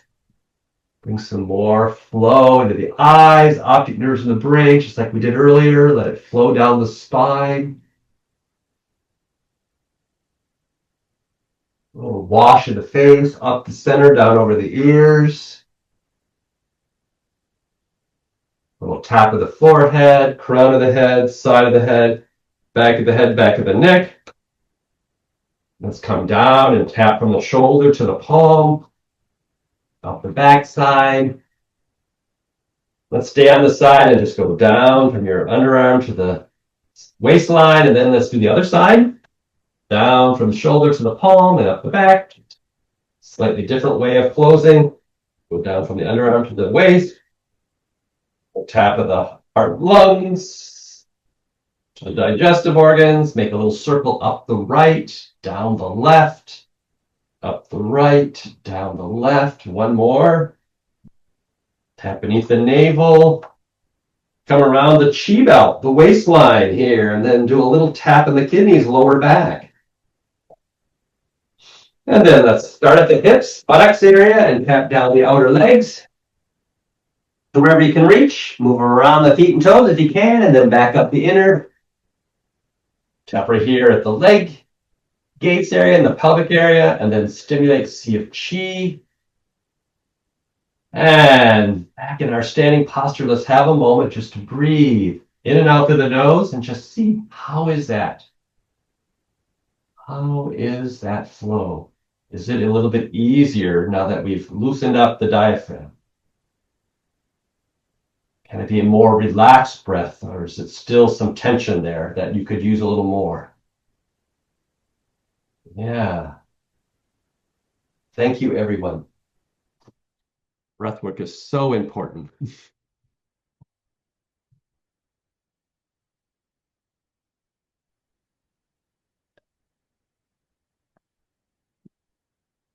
Yeah, that was awesome. Thank you so much, John. Yeah, just Yeah. a taste of something we'll do a lot more of. Yeah. Even lying down, we'll do some lying down breathing practice. We're already preparing. Next week, we'll be doing some lying practice with people to get their breath going. So, Yeah. Okay, well, we're going to look at the actual class logistics at this point, and then we'll have a meditation to finish up after that. Any questions before we jump into that? Okay. nope, seems to not be. Okay. Here we go. Okay.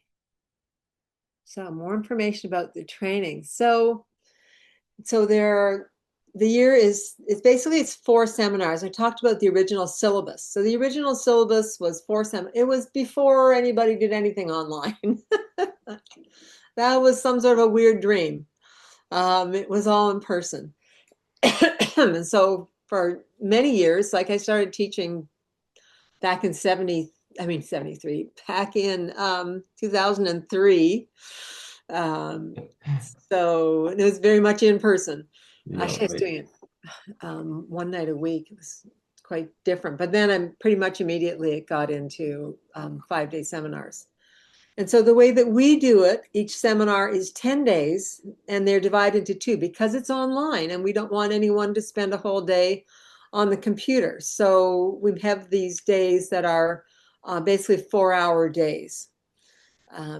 And we have five-day part A and a 5-day part B segment. So it'll be P1A and P1B. And the 5-day seminars always run Wednesday through Sunday. And the hours are 9 to 1 Pacific time. And the program is completed in June with a 3-day online clinic for the general public, which is also on Zoom, which is like, oh, that sounds kind of weird, but believe me, all this stuff works. And No, it's one it's of the things that blows powerful. people's mind by the end of the whole thing. It's like, I thought that part was, I didn't know how that was really going to work over Zoom. And by the end, they're like, oh man, it really works. So all the classes are recorded and made available to students at no charge following each segment. So if someone, they can't make some dates or something like that, the classes are available for you to review, or if you haven't done them at all, to learn from. Yeah, and Wendy, real quick on that. The way that works too is you'll be getting actually recordings daily. After we've done with this class, I would, once it compiles, I would send out a rough cut version of it. You're all going to have that. Um, each day during the course so that you have each day's available. You won't have the timestamps, you won't have ways to find the information right away, but that will come later after the thing is done. Then you'll get a nicer version that has all kinds of places where you can find exactly the material you're looking for afterwards. So you'll actually receive the videos twice, once as a rough cut, and then once as a final version with a little bit of edits and stuff like that. Yeah, John does amazing work with that. And then I also send out the meditations that we do as downloads off of Google Drive. Yeah, exactly. And so here's our schedule, which is also on the website. Go to September, then we jump to November, then December. It's nicely spread out through the year, and a January, and a February, March, April, May, and then June.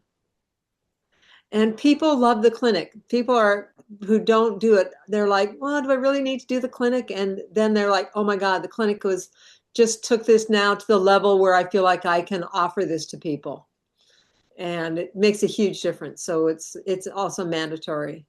Full days in the Americas, and we try and work with people who aren't in the Americas, because then it would be the next early morning before class. Courses for the Practitioner Training Seminar 1, Taoist 5 Qigong, which you've got to have some of. Some breath training, which is really good. Emotional detoxification practices, healing sounds, microcosmic orbit practice, lots of grounding meditations and exciting meditations. There's awesome meditations throughout this, and exercises. And just the topic covered is amazing. You're going back into the history and then going through the elements in a different way than just if you just took traditional Chinese medicine. So people come in as acupuncturists and they're like, do I really need? And then they're like, okay, yeah, this is a whole other piece that I've never gotten before in acupuncture college. And we've had lots of acupuncturists from everywhere who tell us that. So. Seminar 2, Introduction to Diagnosis and Treatment, Developing Energetic Sensitivity and Perception Skills. Aha. Yes, we want to get your intuition and your other kinds of perceptions working. Also, our energy projection skills, meeting the masters. Well, that's taking, working between the worlds here. Who are the guides? So these are like your healing guides, the beings for you to work with. General treatment protocol with distance therapy. So you get to learn our protocol. The basic one, it's sort of like, you need to have something basic to start with so that your mind knows when you're going to work on someone that you know what you're doing. So we say this is like the entertaining the mind with our general treatment protocol. And then your intuition is able to come in because you've set that stage for it. So we work this magic gloves treatment, because that's when your intuition comes in and takes over. So we have the intuitive part. Understanding emotional cause of illness. Yes, meditations, fantastic meditations during seminar 2 to release blockages, meditation to understand the relationship of body, energy, emotions, mind, and spirit. And intuitive development and something we call magic circles, which are magical ways. It's like how to become Chinese energy medicine intuitive. So this is our real intuitive, we call it with magic circles. Seminar 3, Clinical Foundations, 3 realms of ancient Taoist mysticism. We create energy balls, gather plant essences from nature without harming the plant, creating personal talismans, so energizing objects, materializing and dematerializing energy. Just because you've come through these, you will be able to do these things. Beginning a healing practice, Qi healing methods, including invisible needles, energetic point therapy, thunder palms, flying dragons, and lots more. Qi self-massage at this point, color therapy, really getting into the color, and clinic. We have some clinics starting in here. Seminar 4, Introduction to Disease Treatment Protocols and Energetic Prescriptions, Treatment of Organ Diseases and Specific Conditions. Working on animals, everybody's favorite. We've had people go on to become, that's what they do. Healing sound therapy, which is awesome. And also we involve color and sound therapy. How to work with death and dying, which is a very powerful introduction to the shamanic Chinese medicine. So in clinic introduction, so some clinic work, clinical exam and practical exam, all of which are not difficult because we get to know you by then, and our graduation celebration. So that's our first year. All classes are on Zoom, but how can we do this? Exercises, lectures, meditation, etc. All obviously work on Zoom. All students are sent an inflatable life-size body to use during the training. Yes. And so this is the surrogate. So, and it works really well, and it really helps to be able to use this and then to be able to go on to a live body. So you learn on this, and then you're able to go from all distance. Some people just like, I don't want to work on bodies, but we say, learn how to work on a body too, not just distance. Yeah. It's nice to have a massage table, but not necessary until seminar P3B when you're required to find a live volunteer to work on. Students will be exchanging sessions with partners, rotating through the class at a distance. This is surprisingly effective, like it blows everybody's mind. And the end of the year clinic also, as I said, was distance. So that's how that works. Textbooks, highly informative handouts are given to you, as well as a copy of the class PowerPoint as a PDF following the seminar.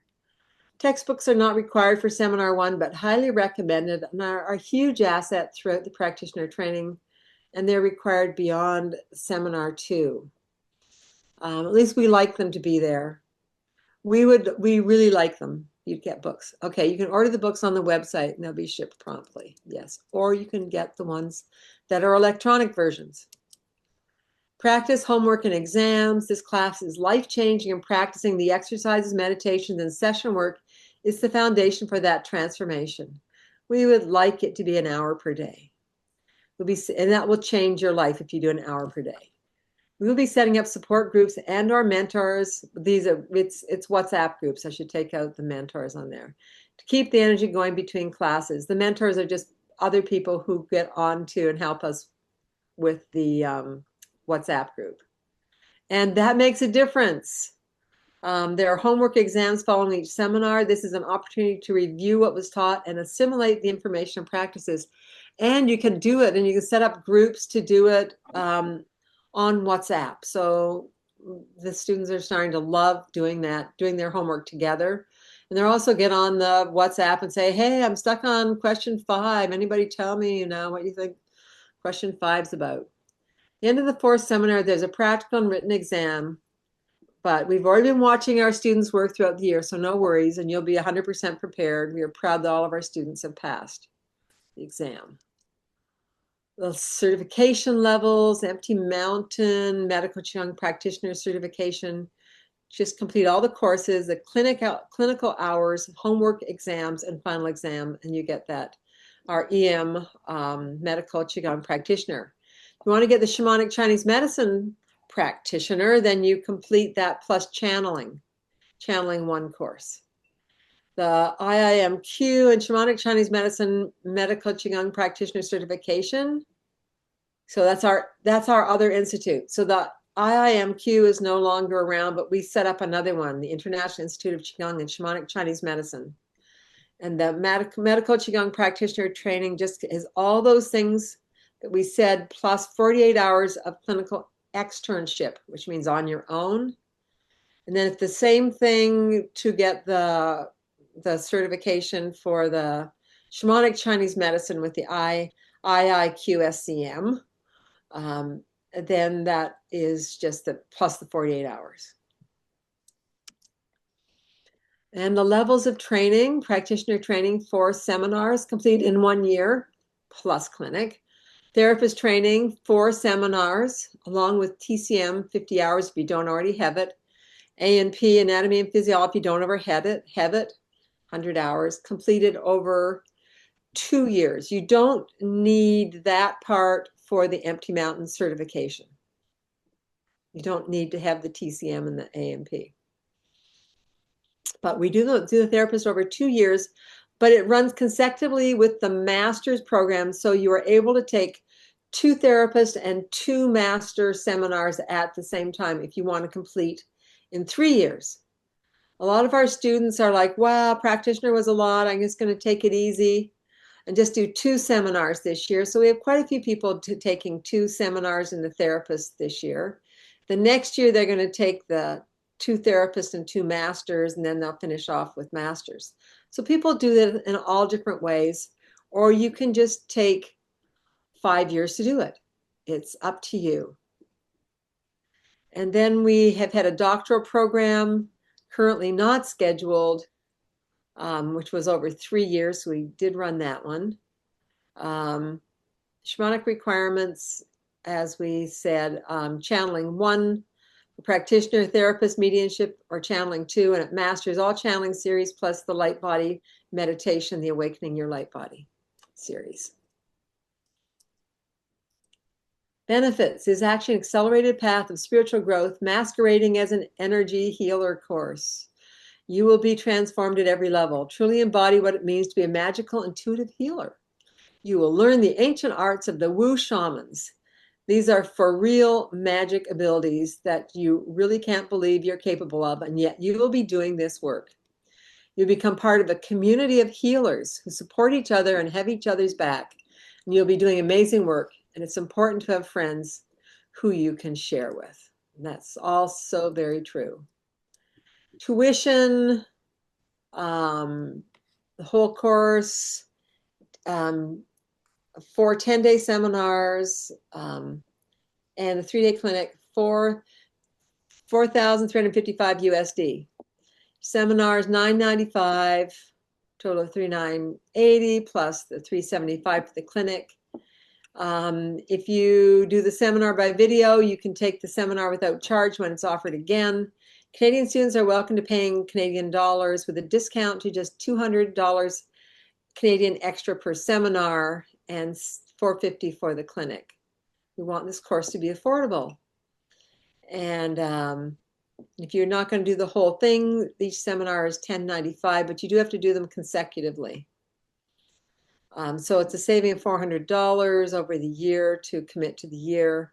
And you can contact John for registration form, johnfweiss at me.com, and deposit of or just go to the website, or you can just write me back, a deposit of $350 for US students or $367.50 for Canadian students. Secure your spot. Payment plans are available, and we do not charge interest. So there's that too. Okay. Let me escape here.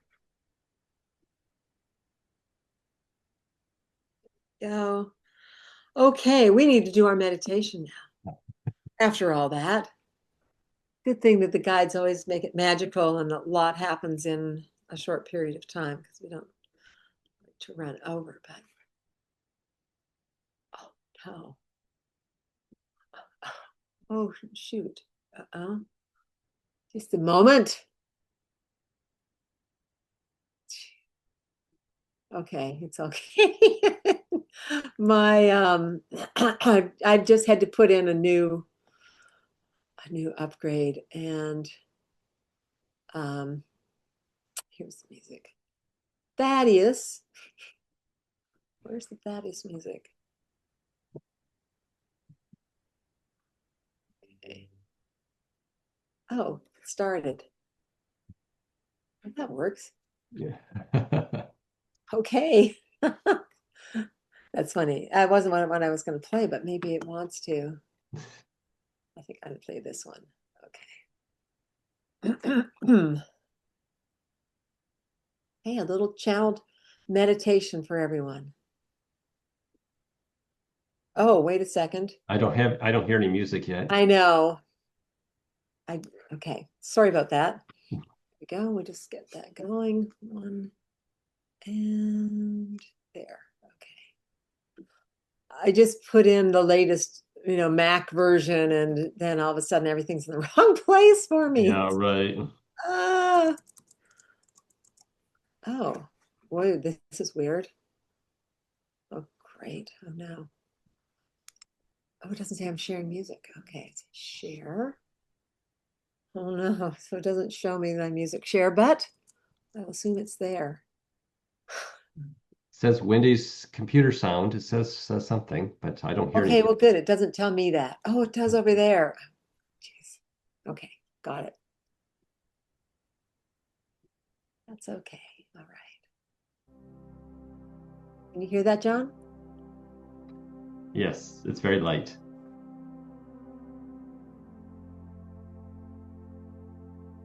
That better? Yep. Okay, thank you.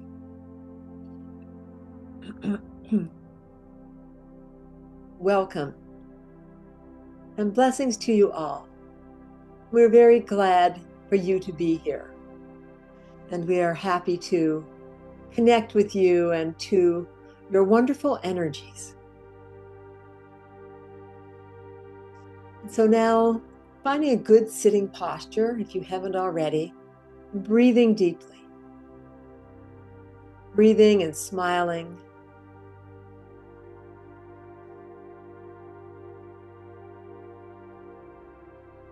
Relaxing and opening.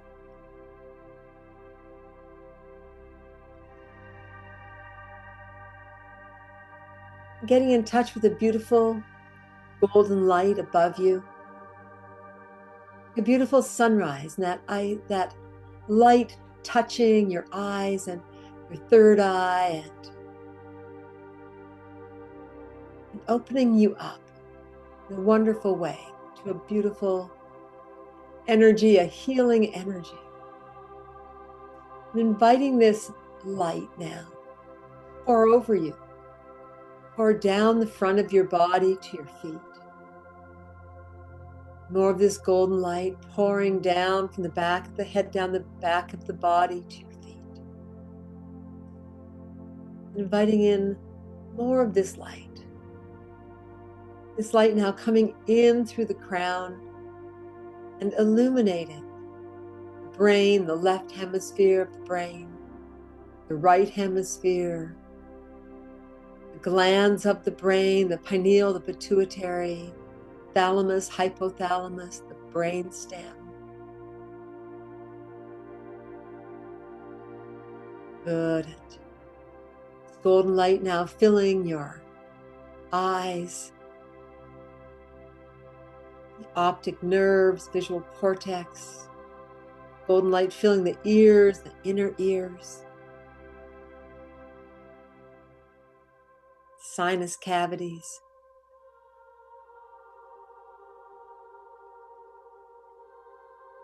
Filling the mouth, the gums, the teeth, the tongue. Golden light coming down through the throat, illuminating the thyroid gland, bringing balance into the thyroid. Bringing this healing energy now down the thymus behind the breastbone. Now golden light coming into your heart and taking a breath here and smiling. And connecting with your heart.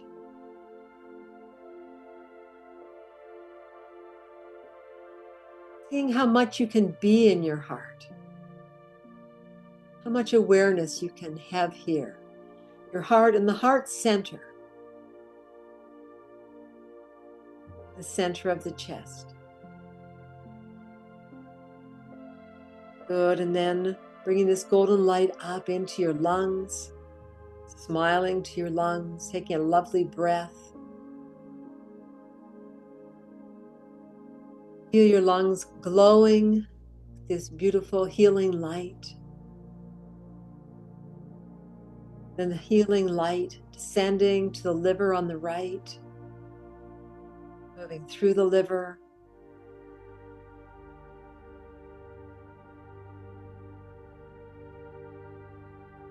Smiling to the liver, relaxing with this light, opening.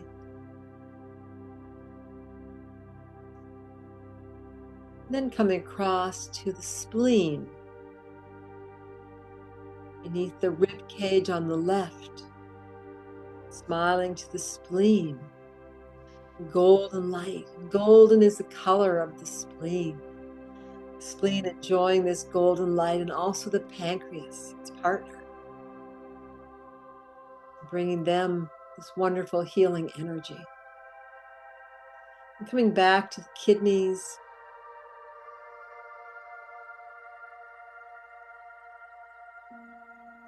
letting the kidneys now absorb this beautiful golden light, this golden healing energy.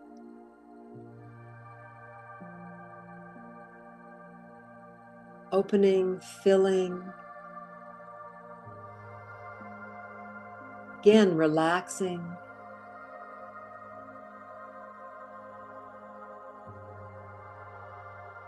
Breathing into that area. Just smile to the kidneys, and then bring the golden light through your digestive system and welcoming it to the stomach.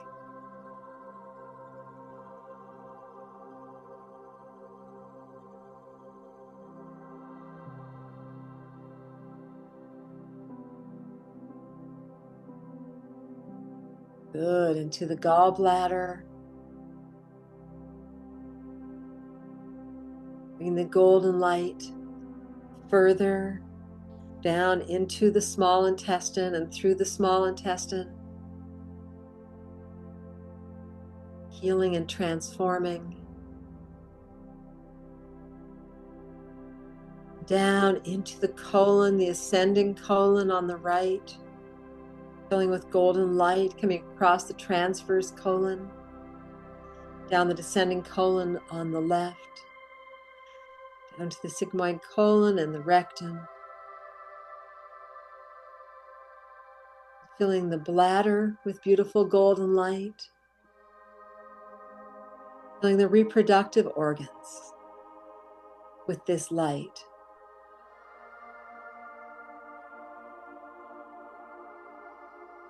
And smiling.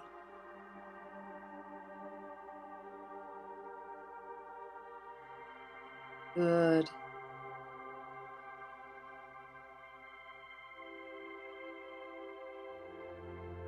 Good, and now sending this golden light into the blood.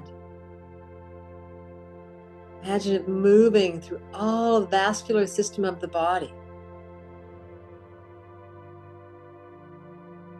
Blood into the bones and the bone marrow, through your skeletal system.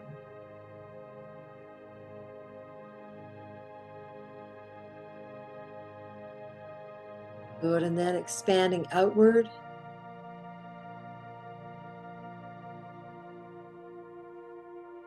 The body through all the connective tissue, the tendons and ligaments, through the muscles,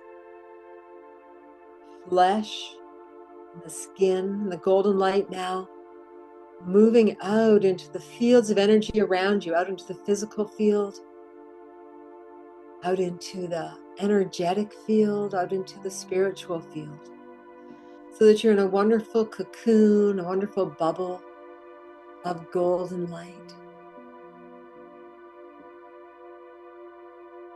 From here, going down into the earth, finding your feet and dropping down below your feet. Your roots reaching into the earth. Down transpersonal point of the earth, of nature, 10 inches below your feet, of the elements, another 10 inches below your feet, of the great consciousness of Mother Earth, another 10 inches below that. These lower chakras, connecting to these energies, to these powers, and welcoming them to move upward, to flow up through you, through the What are the yin channels of the body? And so like a tree in the springtime, inviting this energy to rise, coming up through you, coming up to the crown. And imagine branches reaching out above you towards the sky, towards the stars. Your roots in the sky, your branches in the sky. Lifting up above your head to that first heavenly, transpersonal point of your higher self, your conscience. Another 10 inches to the second heavenly transpersonal point, connecting here to the pure lights and the energies of the virtues, and to the third heavenly transpersonal point, and connecting here to the divine, the source doorway, the heavenly gate, and all of the fantastic stars and heavenly bodies and all of the light of heaven, the sun, the moon, the stars, all now traveling down the yang channels, traveling down all around you and through you, down, down, down, down into the earth. Having that connection now down into the earth, feeling that heaven and earth connecting through you, like the woo, one who connects heaven and earth. This balance, this openness to these great universal flows, and inviting the earth to rise up and express towards the heavens through you. Feel yourself suspended between these great forces as a channel of these great forces.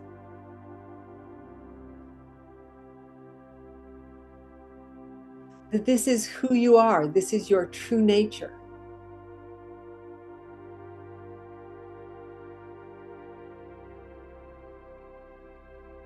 Just allowing that.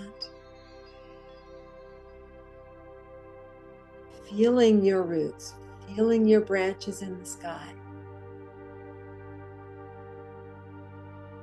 Good. Now coming back from that expanded place back into the more physical place of the body. Finding center column of light. That light moving through you from heaven to earth, from earth to heaven, a highway through you, through your center. Good, and then breathing into this center, what we call a taiji pole, from in front of you. Bring that energy and let that become brighter. From behind you, becoming brighter.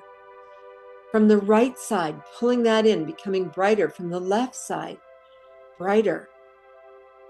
Above you, below you, drawing in, making this center column brighter and brighter with each breath. Good, until you have that wonderful shining energy, and then letting that light again shine out to fill your body. Take a breath in, letting that shine out into that first field of energy around you. Breathing in, and then exhale and see that light filling the field, your energetic field around you. And then breathing in again, and letting this light go out and fill your spiritual field, so that you have a wonderful bubble of energy, what we call the Wei Qi field, all around you, to support you in your day or in your night, depending on where you are.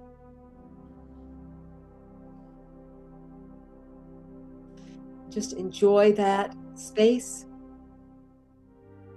And then bringing the energy, coming up the back, breathing in, imagine breathing up your spine, and exhaling down the front of the body. Again, breathing up the spine, the base of the body, exhaling down the front. It's a nice deep breath from the bottom, filling up like a vase.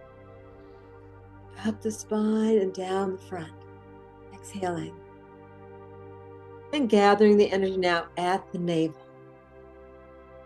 Rotate the hands 9 times in each direction at the navel.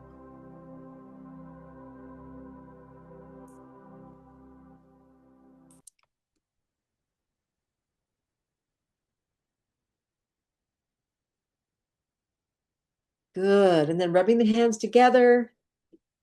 And some energy here, breathing in at the eyes, washing the face, tapping over the head, down, chest,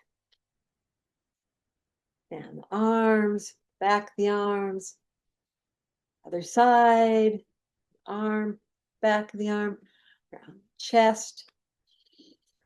And we're going to stand up for the rest. You're still with us? Down to the navel. Coming up. Around the digestive system, coming down the outsides and backs, the legs. Coming back up to the navel. Okay, so end things here. So thank you for joining us. And we're just going to do a quick closing here. And so we're going to breathe in from the earth, smile. Exhale, breathing in from the heavens, inviting the heavens in. And we're going to wash down like a beautiful river of light, down through the physical body and into the earth. Cleanses and energizes. And again, breathing in from the earth and from the heavens and inviting a beautiful river of Qi. And this is going to wash down through you and energize you and balance and fill you with lots of vitality. And breathing in again, earth and up, inviting in the heavens and inviting in a beautiful river of spiritual light to wash down through you, bringing you peace and well-being and harmony. Bringing your hands to the heart. Just taking a moment, breathing here.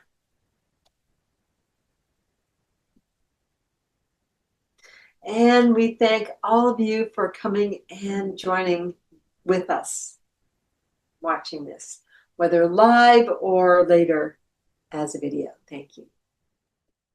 Thank you, everybody.